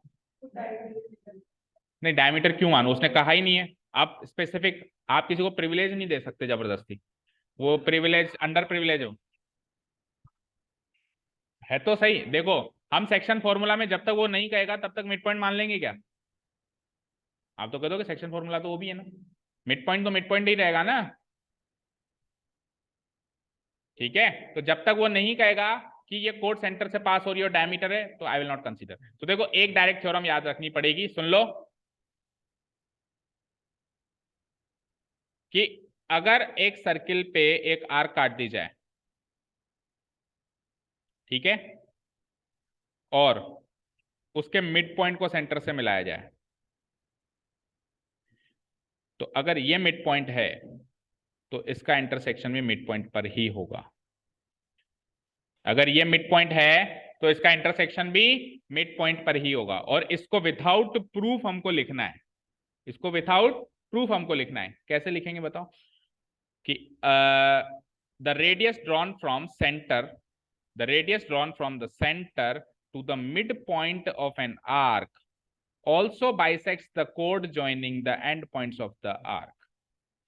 ठीक है, तो अगर ये मिड पॉइंट है दैट मींस ये मिड पॉइंट है तो ये भी मिड पॉइंट है। और अगर सेंटर से मिड पॉइंट पे कोड को जोड़ेंगे तो परपेंडिकुलर भी होगी। आपने सीखा है कि एक सेंटर से अगर अपन लाइन जोड़ें कोड के मिड पॉइंट पे तो वो परपेंडिकुलर भी होगी, और परपेंडिकुलर जोड़ें तो मिड पॉइंट पे काटेगी, है ना। तो अब ये परपेंडिकुलर हो गई। नेक्स्ट, टेंजेंट रेडियस से हमेशा परपेंडिकुलर होती है तो वो भी परपेंडिकुलर हो गई। अब ये 90 डिग्री 90 डिग्री, बट ये तो कॉरस्पॉन्डिंग एंगल्स हैं, ये तो कॉरस्पॉन्डिंग एंगल्स हैं। तो कॉरस्पॉन्डिंग एंगल्स अगर इक्वल हो गए तो लाइंस क्या हो जाएंगी मेरी? पैरेलल हो जाएंगी। ठीक है, कॉरस्पॉन्डिंग एंगल्स अगर इक्वल हो जाए तो लाइंस पैरेलल हो जाएंगी ना, समझ गए? बस ये छोटा सा प्रूफ हमको लिखना है। पहले हमको प्रूव करना है वो 90 डिग्री है। ये 90 डिग्री तो आसानी से प्रूव हो जाएगा क्योंकि ओपी रेडियस है और एक्स वाई मेरी टेंजेंट है। ये 90 डिग्री कैसे प्रूव करेंगे? क्योंकि ये मिड पॉइंट, पहले इसको मिड पॉइंट प्रूव करूंगा क्यू को, और क्यू अगर मिड पॉइंट है, if Q is the mid point of A B. किसी ने किया था अटेम्प्ट? एनीवन किया था? हाँ किया था। Q is the mid point of A B, then it will imply that OQ is perpendicular to AB। ठीक है ना, OQ is perpendicular to AB, which will imply that angle OQB equal to 90 degree. आ जाइए आ गई। ठीक है, तो ये हो जाएगी equation number 1। And equation number 2 क्या बनाएंगे हम कि xy is the tangent to the circle at the point O, at the point O नहीं P, at the point P है ना, पॉइंट ऑफ कांटेक्ट तो P है। ठीक है, ठीक है, नाउ व्हाट? तो अगर P पे अगर ये टेंजेंट है तो OP विल बी इंप्लाई क्या करेगा? OP will be perpendicular to the tangent XY, और वहां से इंप्लाई क्या होगा? Angle OPY, angle OPY equal to 90 degree. So ये हो गया equation 2। So from 1 and 2, from 1 and 2, from 1 and 2, what can I say? We get this angle equal to this angle। कह सकता हूं angle OQB equal to angle OPY, but these are corresponding angles. एक line लिखूंगा, but these are corresponding angles. So AB parallel to XY। तो ज्यादा lengthy नहीं था question, but थोड़ा सा ट्रिकी था। ठीक है, चलें आगे। हाँ, नहीं कर सकते? अरे कर ही नहीं सकते। आप कह रहे हो कि जो कोड है वो उसको मैं डायमीटर मान लूं, ठीक है। उसके बाद फिर हमने क्या करा, यहाँ पे मिड पॉइंट ले लिया, यहाँ पे क्या बना दी? टेंजेंट बना दी। ठीक है, अब ठीक है लिख दिया हो, ये P हो गई, ये AB हो गई। अब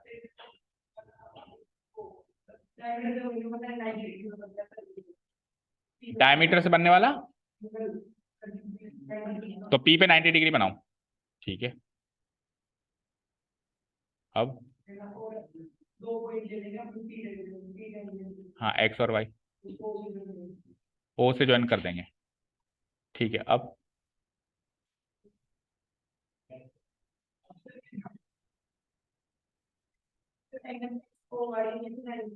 क्यों?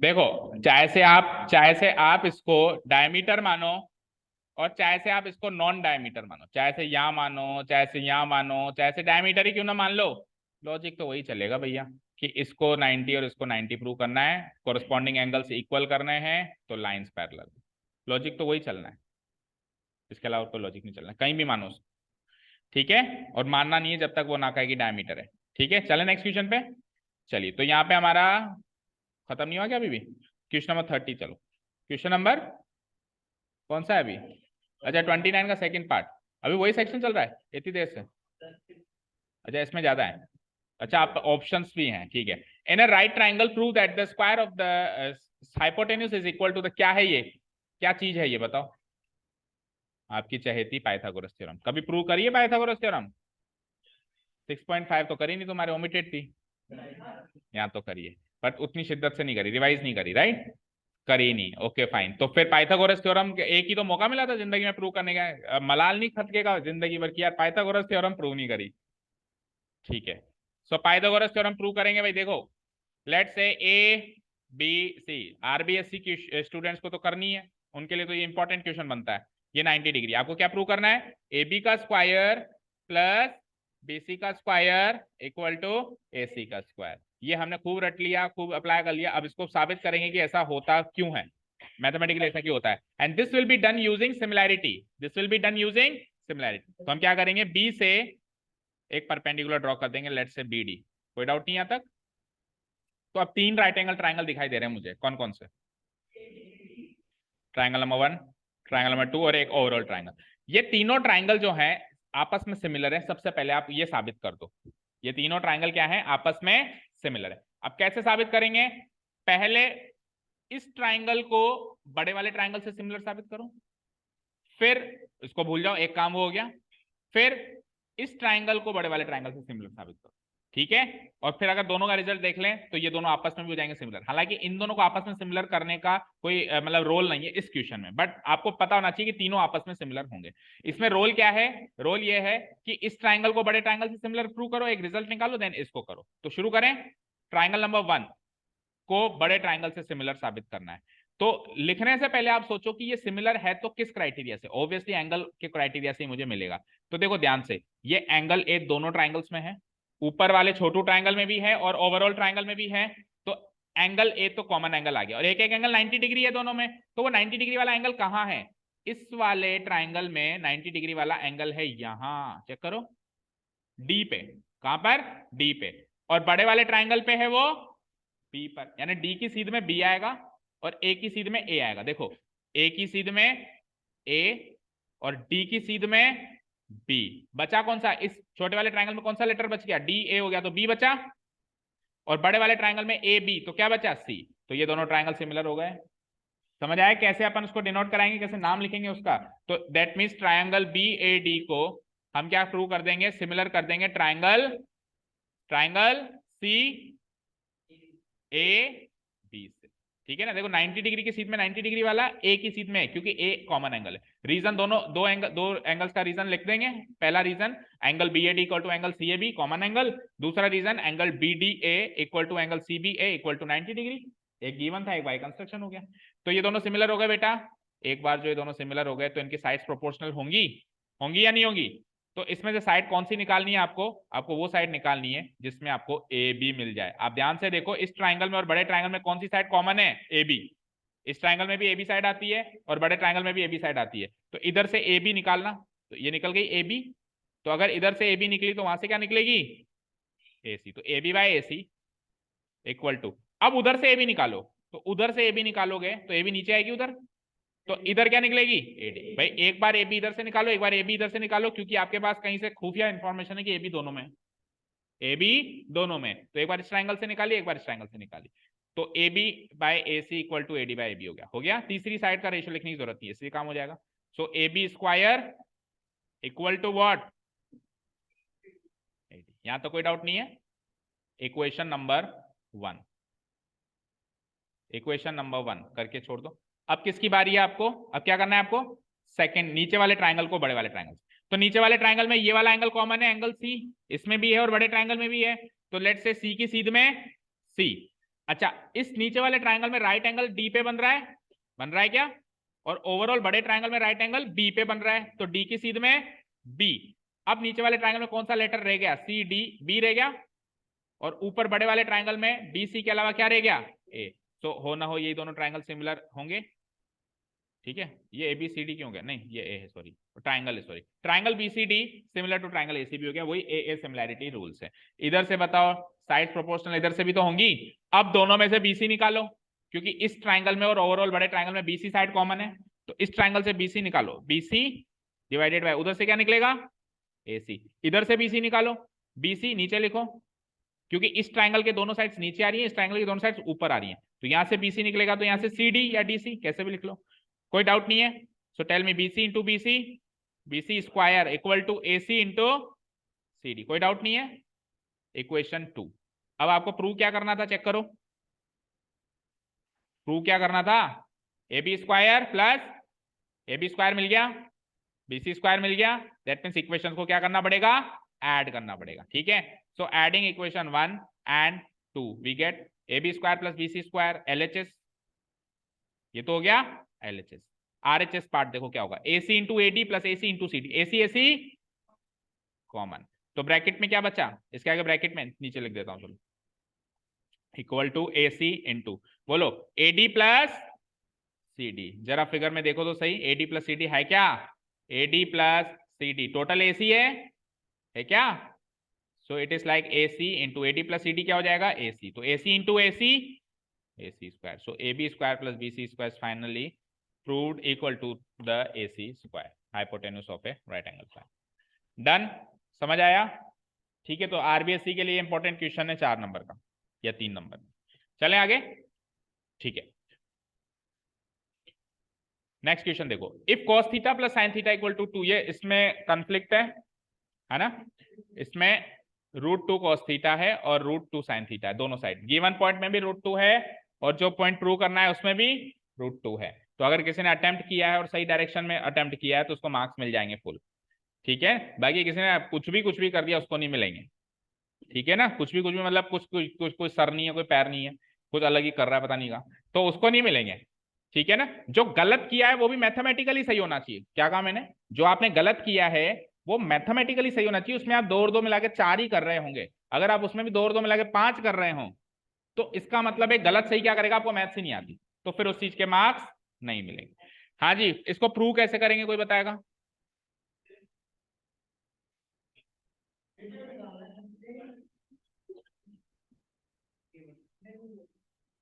स्क्वायरिंग बोथ साइड्स करके थीटा निकालोगे या कैसे?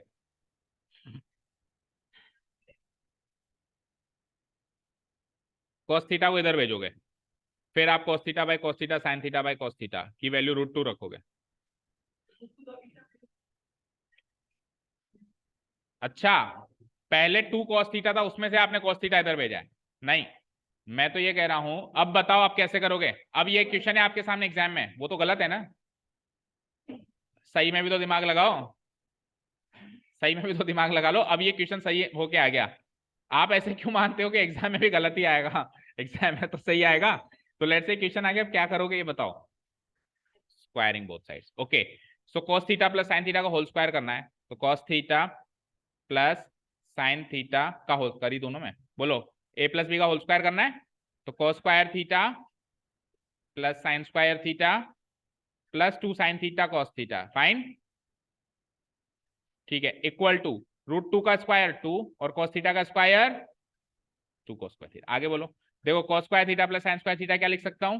1, so it is like 1 plus 2 sin theta cos theta equal to 2 cos square theta. आगे बोलो, इसको मैंने 1 कर दिया, हाँ आगे बोलो।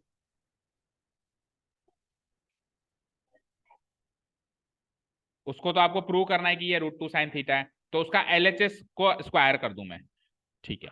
देखो आप ये मानते हो, करना तो खैर वही है, लेकिन हम ऐसे कैसे एलएचएस, सुनो मेरी बात, अभी आपने एलएचएस उठा लिया, सुनो, अभी आपने एलएचएस उठा लिया, let's say cos theta minus sin theta, इसके साथ आपने कुछ भी कर दिया, कुछ भी करके आपको कुछ वैल्यू की जरूरत पड़ी, वो वैल्यू आप यहां से निकालोगे, तो आपने देखा है वो वैल्यू डायरेक्ट नहीं निकल रही, फिर इसमें भी कुछ भी करना पड़ रहा है। तो लिखने से पहले सोच लो ना क्या जरूरत पड़ेगी, उसको इसी फॉर्म में छोड़ो ना, फिर शुरू करो ना एलएचएस, समझ गए? कहने का मतलब समझ गए। तो आप ये सोचो कि cos theta plus sine theta के होल स्क्वायर और cos theta minus sine theta के होल स्क्वायर में क्या चीज कॉमन है, 2 साइन थीटा cos थीटा। इधर से भी 2 साइन थीटा cos थीटा निकल के आएगा और इधर से भी 2 साइन थीटा cos थीटा निकल के आएगा। तो क्यों ना मैं 2 साइन थीटा cos थीटा को आइसोलेट करके छोड़ के आ जाऊं। 2 साइन थीटा cos थीटा की वैल्यू बोलो 2 cos स्क्वायर थीटा, बस ये छोड़ के आ जाओ क्योंकि अब ये वैल्यू डायरेक्ट नीचे कॉपी पेस्ट हो जाएगी। करें नीचे। अब जो चीज आपको प्रूव करनी है उसको उठा लेते हैं। क्या है वो चीज, cos theta minus sine theta, उसका एलएचएस पार्ट है cos theta minus sine theta. अब सुनो, इसकी वैल्यू निकालनी है आपको। इसकी क्या चाहिए आपको, वैल्यू। तो अगर आप इसका होल स्क्वायर करते हो तो अपने घर का रास्ता होना कैसे होल स्क्वायर करते हैं, इक्वेशन तो है नहीं, तो इसका रूट भी करना पड़ेगा, मानते हो। किसी नंबर को आप जबरदस्ती स्क्वायर थोड़ा कर सकते हो, बैलेंस करने के लिए वापस उसका रूट भी करना। इक्वेशन थोड़ने की स्क्वायरिंग बोथ साइड्स कर दिया, आपको एलएचएस की वैल्यू आरएचएस के इक्वेट करनी है। तो आप 1 at a time LHS at a time आपने ले लिया, तो आप क्या करोगे, एलएचएस का होल स्क्वायर करके और रूट कर दोगे।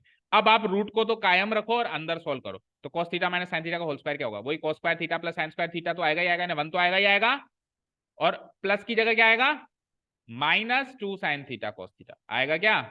और 2 साइन थीटा कॉस थीटा की वैल्यू आप ये पुटअप कर सकते हो, मानते हो, मानते हो ना। 1 minus 2 sine theta cos theta की वैल्यू क्या है, यस करेक्ट। सो इसको फर्दर सॉल्व किया तो 1 और ये माइनस माइनस प्लस 1 हो गया तो 2 हो गया, 2 माइनस 2 कॉस स्क्वायर थीटा हो गया क्या। अच्छा 2 को कॉमन ले सकता हूं मैं, इसी स्टेप में ले लूं तो चलेगा क्या, बोलो, दौड़ेगा। ठीक है, तो इसी स्टेप में मैंने 2 को ले लिया कॉमन।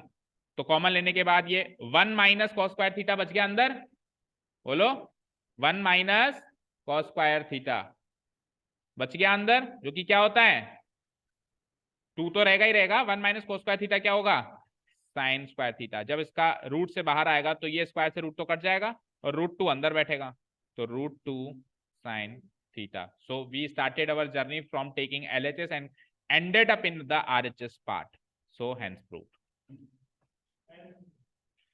ठीक है, तो this should be the way इस क्वेश्चन को अप्रोच करना चाहिए। आपको पहले ही सोचना है कि यहां से किस चीज की जरूरत पड़ेगी जो मैं यहाँ पे पुटअप करूंगा, ये जो चीज है आपको पुटअप करना है। ऐसा नहीं कि सर पहले कर दिया, पहले कर दिया तो फिर आपने कितना स्पेस छोड़े, फिर काटा पीटी ना हो, कुल मिला के बात ये।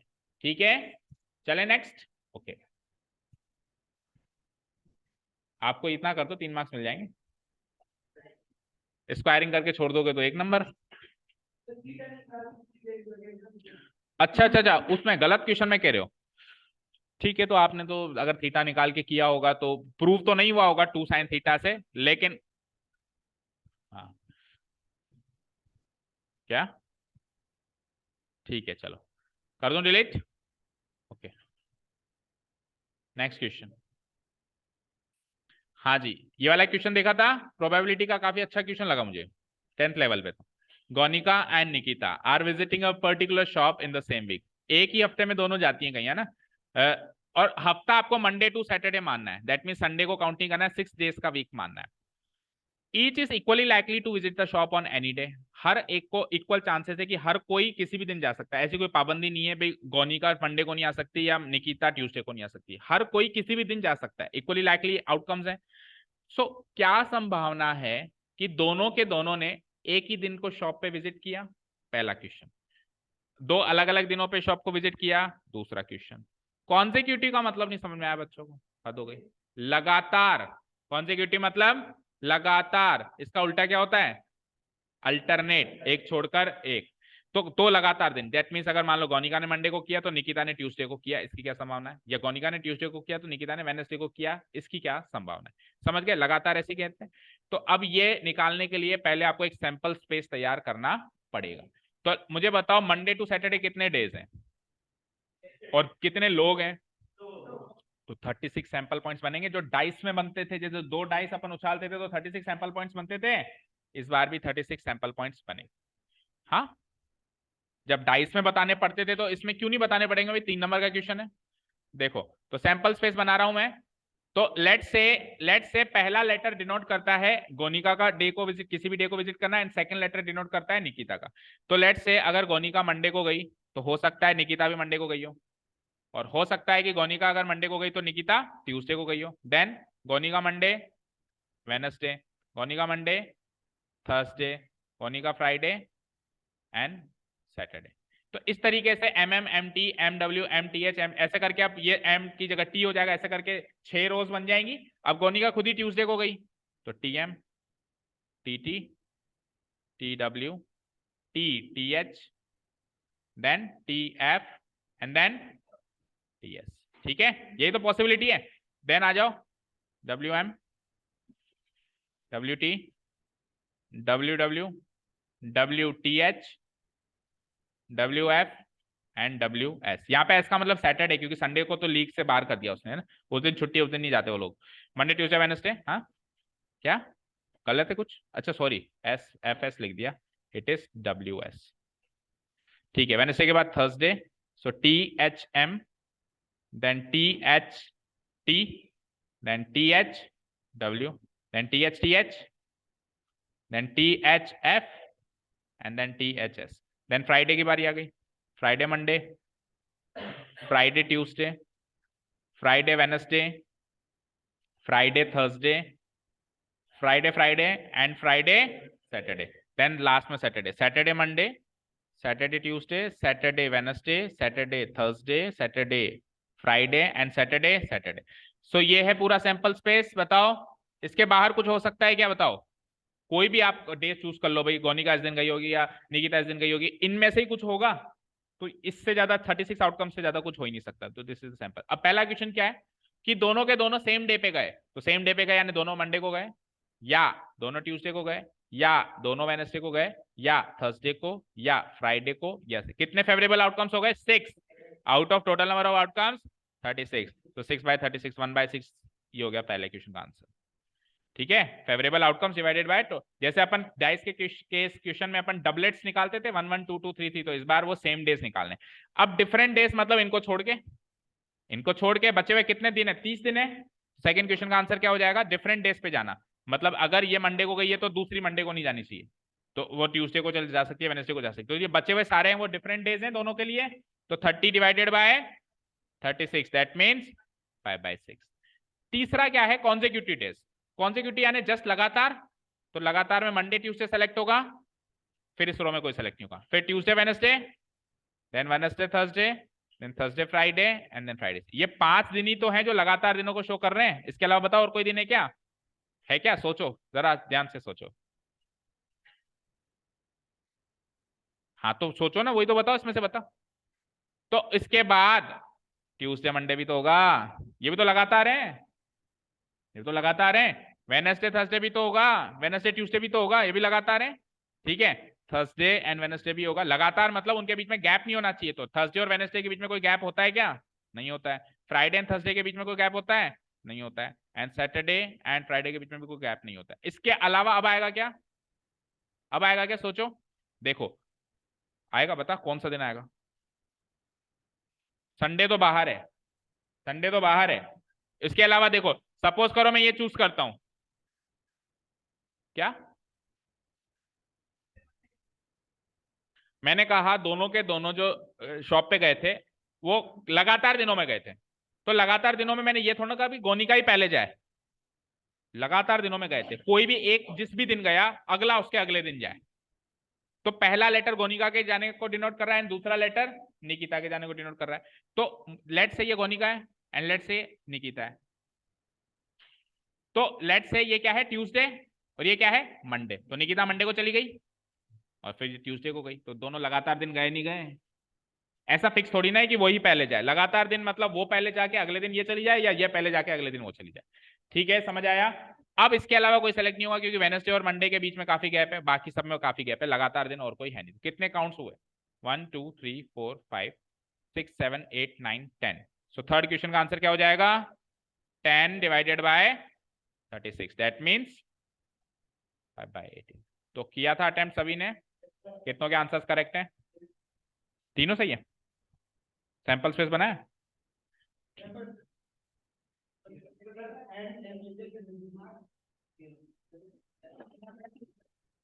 ठीक है, तो सैंपल स्पेस कितनों ने बनाया? एक जन। हम्म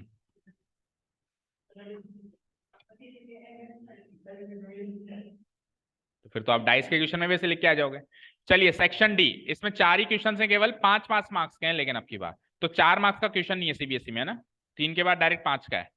ओके, और आरबीएसई में जो है 4 मार्क्स का क्वेश्चन। ठीक है, हाँ जी, हाँ केस स्टडी है उसमें। चलो आ जाओ। A person travel 600 kilometre partly by train, ये आपके बुक का क्वेश्चन है, बस डेटा चेंजेस है। 600 किलोमीटर टोटल चलना है, कुछ जर्नी ट्रेन से, कुछ जर्नी कार से। केस 1 क्या है, 400 किलोमीटर ट्रेन से चलना है, बचा हुआ कार से चलना है, 6 घंटे 30 मिनट लगते हैं। दूसरा केस क्या है, 200 किलोमीटर ट्रेन से चलना है, बचा हुआ कार से चलना है, अब की बार पिछली बार से हाफ एन आवर यानी आधा घंटा ज्यादा लगना है। तो find the speed of the car and the speed of the train. तो एक्स और वाई यानी लीनियर इक्वेशन इन 2 वेरिएबल्स। ठीक है, तो लेट्स से कि इधर ले लेते हैं हम, पहले ट्रेन ले लेते हैं, देन कार, और दोनों की स्पीड्स को एक्स एंड वाई मान लेते हैं। Let the speed of the train be x kilometre per hour and let the speed of the car be y kilometre per hour. ठीक है, अब केस 1 केस 2 स्टार्ट करें। डिस्टेंस टोटल 600 है, जिसमें 400 ऐसे चलना है और 200 वैसे चलना है, अलग अलग कॉम्बिनेशंस में चलना है आपको। ठीक है, तो केस वन में कितना कितना किस किस से चल रहा है बताओ। 400 प्लस 600 चल रहा है, 400 ट्रेन से, 400 ट्रेन से और 200 कार से। तो 400 अगर ट्रेन से चल रहा है तो डिस्टेंस 400 चली, और ट्रेन की स्पीड क्या है x, तो इतने घंटे में पहुंचेगा, इतना घंटा ट्रेवल करेगा ट्रेन में, प्लस 200 कार से चल रहा है तो डिस्टेंस कितनी ट्रेवल करी 200, और ट्रेन की उसकी कार की स्पीड क्या है y, तो इतने घंटे कार में बैठ के वो ड्राइव करेगा। तो टोटल घंटे कितने लगे, टोटल टाइम कितना लगा उसके हिसाब से 6 घंटे 30 मिनट। 6 घंटे 30 मिनट यानी 6.5 घंटे। 6.5 घंटे को क्या लिख सकते हो आप, 13/2, 7 नहीं 13/2। तो ये हो गई एक इक्वेशन। ठीक है, इसको हाल फिलहाल के लिए इक्वेशन 1 करके मार्क कर दें। केस 2 पे आओ। केस 2 में उसने कॉम्बिनेशन चेंज कर दिया है, 400 200 की जगह 200 400 कर दिया, 200 तो ट्रेन से और 400 कार से। चलो अब की बार 200/x plus 400/y equal to, आधा घंटा और जोड़ दो उसमें। उसने क्या कहा, आधा घंटा ज्यादा लगा ना, क्योंकि कार से ज्यादा चल रहा है ट्रेन से कम चल रहा है, तो आधा घंटा ज्यादा लगाने 6.5 में एक आधा घंटा जोड़ देंगे तो 7 घंटे हो गए पूरे। ये हो गई इक्वेशन 2। अब ये दोनों जो के इक्वेशंस बनी है, ये इक्वेशंस रिड्यूसिबल बनी है, यस और नो। तो सीबीएसई वाले कहेंगे कोर्स में ही नहीं है, तो अगला ऑप्शन दिया था ना आपको, दिया था कि नहीं दिया था, इसलिए तो दिया था, किया फिर भी आपने, नीचे वाला हुआ नहीं तो वाला कर दिया, बट आपके लिए तो फिर ये इंपॉर्टेंट है। इक्वेशन रिड्यूसिबल, नीचे एक्स और वाई आ गए, तो हम क्या करेंगे, let 1/x be a and 1/y be b, ऐसे ही करोगे। तो क्या इक्वेशन बनी जल्दी से बताओ, 400a 200b इक्वल टू, तो 2 से मल्टीप्लाई कर दूं तो 800 800 800 400 हो गए दोनों, 800, तो 2 कॉमन लेके 2 से कटेगा थोड़ा, नीचे है ना वो तो फिर नीचे 4 आ जाएगा। ठीक है, ओके, एक इक्वेशन ये हो गई। दूसरी इक्वेशन ये क्या हो जाएगा, 200a आगे 400b आगे 7। सो ये इक्वेशन 3 और 4 बन गई। सोल्व करें दोनों को, बोलो फटाफट से, 3 - 4 कर दूं, कर दें, 3 - 4, तो 800a में से 200a गए तो 600a, ये तो कट गया, 400b 400b, 13 में से 7 गए तो 6, तो a की वैल्यू 6/600, दैट मीन्स 1/100। अब a की वैल्यू कहां पुटअप करूं, फोर्थ में पुटअप कर दूं, तो फोर्थ इक्वेशन क्या है, 200 इंटू a क्या है 1/100 प्लस 400b इक्वल टू 7। तो ये कट गया 2 टाइम्स, 2 उधर जाएगा तो -2 हो जाएगा यानी 5, और 400b की वैल्यू अगर 5 है तो b की वैल्यू 5/400, दैट मीन्स 1/80। चलो अब a और b की वैल्यू आई है, लेकिन मुझे तो x और y की वैल्यू चाहिए, तो आपने a की वैल्यू क्या रखी, क्या निकाली, मतलब a की वैल्यू क्या निकाली है बोलो, क्या 1/100, तो a की जगह मैं 1/100 लिख सकता हूं और b की जगह मैं 1/80 लिख सकता हूं। दैट मीन्स x की वैल्यू 100 एंड y की वैल्यू 80। दैट मीन्स इसकी स्पीड क्या है 100 किलोमीटर पर आवर और इसकी स्पीड क्या है 80 किलोमीटर पर आवर है। अब 400 किलोमीटर चलोगे 100 की स्पीड से, कितने घंटे लगाओगे? 4। 200 किलोमीटर चलोगे 100 की स्पीड से, कितने घंटे लगाओगे? इसकी 80 की स्पीड से 2.5 घंटे लगाओगे। 200 किलोमीटर चलोगे 80 की स्पीड से, 2 घंटे में तो 160 ही कवर करोगे ना, आधा घंटा और लगेगा, तो 2.5 घंटे इसमें लगाओगे। तो 4 और जो 2.5 घंटे हैं, 6.5 घंटे हो गए। ये भी तो यही कह रहा है। इधर आओ, 200 किलोमीटर चलोगे 100 की स्पीड से तो 2 घंटे लगाओगे।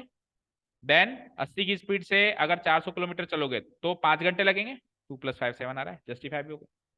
सो final answer is speed of the train is 100 km/h and speed of the car is 80 km। किस किसने अटेम्प्ट किया था? Tell me. लिखने की स्पीड थोड़ी कम हो गई होगी इसलिए वो स्पीड अलग आ गई। ठीक है, हुआ था और किसी से हो गया था? ये वाला किया था। ओके, सेकंड पार्ट देखते हैं। सेकंड पार्ट तो ओपन टू ऑल था, सबको ये आना चाहिए, मतलब सबके ही कोर्स का पार्ट था। Points A and B are 70 kilometre apart. Points A and B are 70 kilometre apart. तो लेट्स से ये है पॉइंट ए एंड ये है पॉइंट बी। ये है पॉइंट ए एंड ये है पॉइंट बी। कितना दूर है? कितना दूर है? 70 किलोमीटर अपार्ट।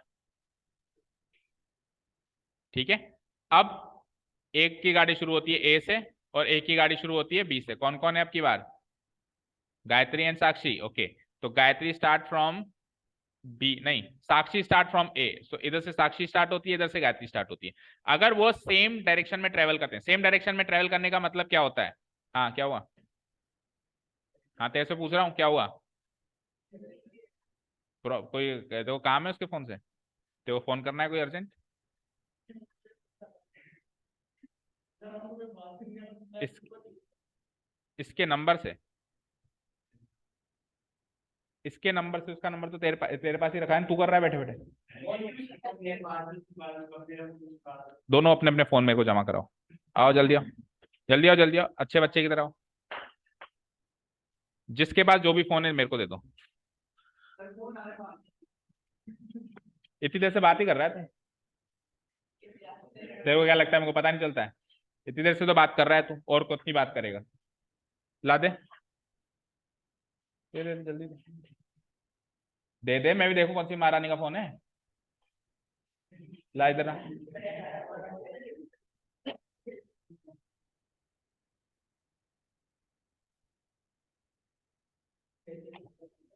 ओके, तो कौन सा लोग बता के गया मुझे? हाँ जी, ए और बी। सो एक जना यहाँ से स्टार्ट होगा। सेम डायरेक्शन में चलने का मतलब क्या होता है बताओ? एक के पीछे, एक दूसरे का पीछा करना। सेम डायरेक्शन में चलने का मतलब क्या होगा? एक दूसरे का पीछा करना। अभी यश को अगर सुयश का पीछा करना है और सुयश ईस्ट में जा रहा है तो पीछा करना है तो उसको भी ईस्ट में आना पड़ेगा। ये तो ना नॉर्थ में जाएगा, ठीक है, ये तो ना नॉर्थ में जाके पीछा कर लेगा उसका। ठीक है, तो सेम डायरेक्शन में मतलब पीछा करना और ऑपोजिट डायरेक्शन में मतलब एक दूसरे की तरफ आना। ठीक है, तो सेम डायरेक्शन में जब ये चलते हैं, यानी एक दूसरे का जब ये पीछा करते हैं, तो एक जना दूसरे को 7 घंटे में पकड़ लेता है। तो मुझे बताओ, जब एक दूसरे का पीछा करेंगे तो बी के आगे किसी पॉइंट पे करेंगे? लेट से सी पे करेंगे। कहां करेंगे? सी पे। तो सी पे दोनों मिल लिए। लेट से अब हमको क्या चाहिए? ए और बी दोनों की स्पीड चाहिए ना, find the speed of the both. तो हम क्या करेंगे? इसकी स्पीड तो मान लेंगे x km/h और इसकी स्पीड मान लेंगे y km/h। ठीक है, अब मुझे एक चीज बताओ, ए और बी दोनों ने भागना शुरू किया इस साइड और दोनों सी पे आके मिले, यानी ए ने बी को सी पे पकड़ लिया। तो टोटल ए ने कितनी डिस्टेंस कवर करी? ए ने कितनी डिस्टेंस कवर करी बताओ? 70 तो ये कवर करी और उसके आगे बीसी भी कवर करी, 70 + बीसी उसने कवर करी। और बी ने कितनी कवर करी? जस्ट बीसी कवर करी, इसके अलावा कवर नहीं करी। ठीक है, मानते हो बात को? ठीक है, तो लेट्स से कि इसने जितनी डिस्टेंस कवर करी और अच्छा, दोनों कितने घंटे में मिलते हैं वो भी बताओ?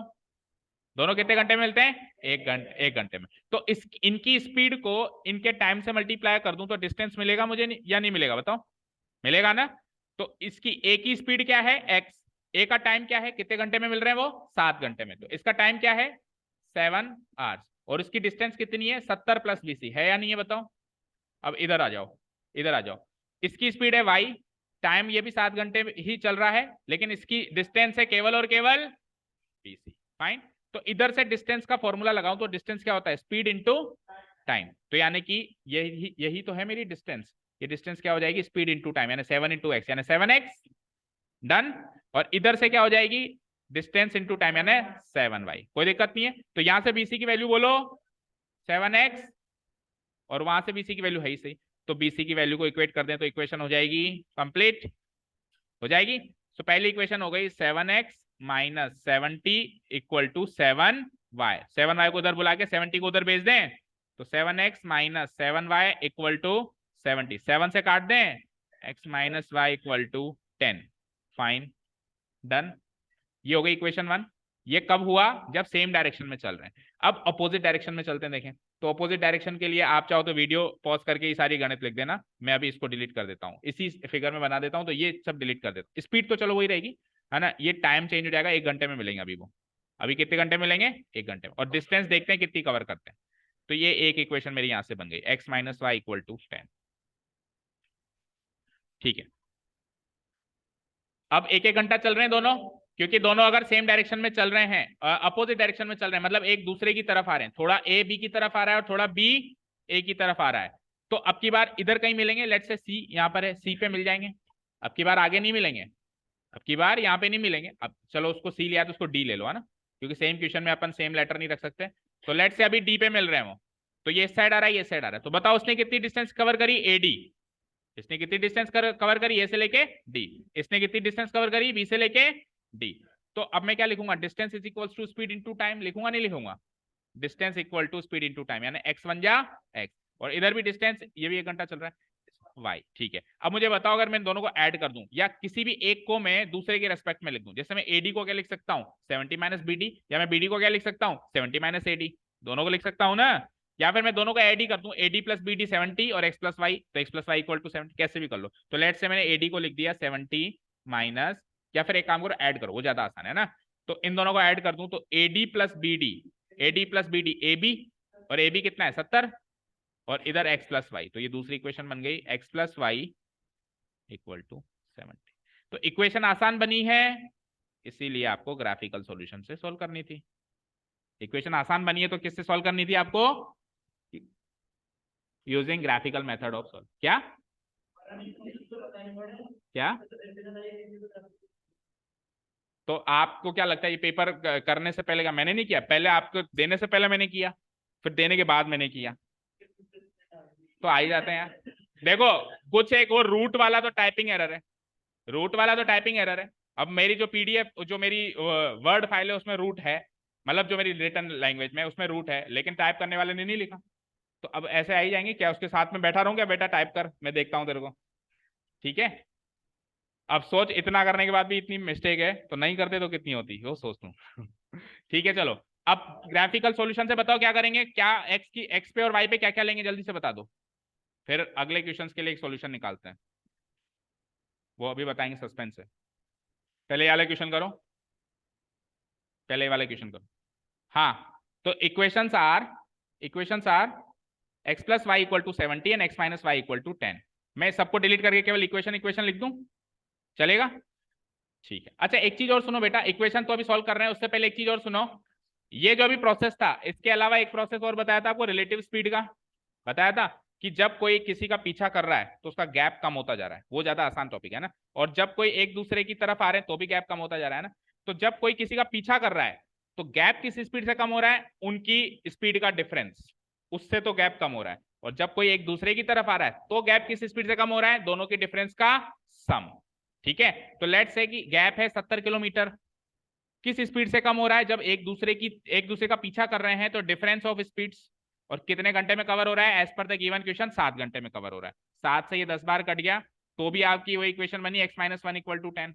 और दोबारा अब जब एक दूसरे की तरफ आ रहे हैं तो गैप किस स्पीड से कम हो रहा है, दोनों की स्पीड का जोड़, क्योंकि ये भी कुछ कवर कर रहा है और ये भी कुछ कवर कर रहा है, तो x प्लस वाई। और इस वाले केस में कितने घंटे में वो गैप कवर हुआ, 1 घंटे में, तो यहां से इक्वेशन बन गई x plus y equal to 10। तो इस 70 इधर से भी आप वो इक्वेशंस बना सकते हो, ठीक है। बहरहाल हमारी इक्वेशंस बन चुकी हैं, x प्लस वाई यहाँ लिख देते नीचे, x plus y equal to 70 and x minus y equal to 10, ठीक है। तो अब मुझे बताइए सबसे पहले तो कि आपने स्केल क्या लिया, जिन्होंने भी किया इस क्वेश्चन, स्केल क्या लिया एक्स एंड वाई एक्सिस पे, 70 थोड़ा ना खाने हैं हमारे पास, क्या स्केल लिया 10-10 का, 10-10 का scale is good for this question. भाई 10 20 30 40, तो बताओ 1.0, 10 होगा क्या, और 1.10, 0 होगा नहीं, x माइनस वाई, सॉरी। अच्छा इस पहले इक्वेशन के हिसाब से देखो, x plus y equal to 70, तो 1.20, 20, 50 होगा, बोलो होगा। 20 प्लस 50 70 होता है। आपको सॉल्यूशंस निकालने हैं ना, मैं डायरेक्ट निकाल रहा हूँ। एक 20, 50 होगा, एक 50, 20 भी होगा, 50 और 20 20 होते हैं। अच्छा एक 0, 70 भी होगा, 70 हो बस 18 है, 0, 70 भी होगा, 70, 0 भी होगा। कुल मिला के लाइन बन जाएगी, बन जाएगी। ग्राफिकल सॉल्यूशन में अपने को लाइन बनानी होती है 3 या 4 सॉल्यूशंस लेकर। अच्छा अब जिनका डिफरेंस 10 चाहिए आपको, तो 20 और 10 ले लो, 20 माइनस 10 10 होता है, यानी 20, 10 कहाँ आ रहा है, ये रहा। ठीक है, और एक दो पॉइंट और बताओ, 50, 40, 50, 40, 5, 4 यहाँ पे आएगा। और बताओ एक आध, 30 - 20, 30 - 20 ये, इन तीनों को जोड़ दूं, ठीक है, 40 30, तो फिर पॉइंट ऑफ इंटरसेक्शन ही हो गया ना। चाहो तो वो भी ले सकते हो, मना नहीं है, ये दूसरी लाइन होगी। तो इंटरसेक्टिंग पॉइंट क्या है, 40, 30। सो ये इंटरसेक्टिंग पॉइंट है 40, 30। तो यही मेरा फाइनल सॉल्यूशन होगा, x, y का यूनिक सॉल्यूशन होगा। That means speed of Sakshi will be 40 km/h and speed of Gayatri will be 30 km/h। Done, समझ में आ गया अच्छे से। ये तो कंप्लीट है सबका, अच्छे से हो चुका। कहाँ चले, अच्छा हाँ, अब इसमें कितने रह गए, एक ब्रेक दे दूं फिर, कितनी देर बाद, देखो कितने क्वेश्चंस हो रहे हैं। अब एक काम करते हैं सब लोग एक काम करते हैं, आधे घंटे बाद या 1 घंटे बाद सब लोग ऑनलाइन मिलते हैं, ठीक है। ठीक है, उससे दो फायदे हैं, एक तो आप लोग अपने घरों की तरफ प्रस्थान कर लेंगे टाइम पे, दूसरा भूख लग रही होगी खाना खा लोगे, 1 घंटे का टाइम है, ठीक है। तीसरा क्या होगा भाई, तीसरा क्या होगा, ये पार्ट आज के आज ही खत्म हो जाएगा फाइनली, ठीक है। यहीं पर तो पॉसिबल नहीं दिख रहा है शक्ल देखकर, ठीक है। अच्छा उस टाइम ऑनलाइन भी आप क्वेश्चंस पूछ सकते हो, कोई प्रॉब्लम नहीं है, ठीक है ना, कोई इसमें दिक्कत वाली बात नहीं है, और नहीं तो कल भी पूछ सकते हैं, ऐसी बात नहीं, ठीक है। चलिए, तो सब लोग 1 घंटे बाद, अभी टाइम हो रहा है, अरे सुन तो लो, अभी टाइम हो रहा है 7:03, हाँ 8 बजे एग्जैक्ट 8 नहीं 8 बजे, 8 बजे चालू कर लूंगा मैं। अच्छा आईडी रहेगी सुधाकर सर की, सुधाकर सर की।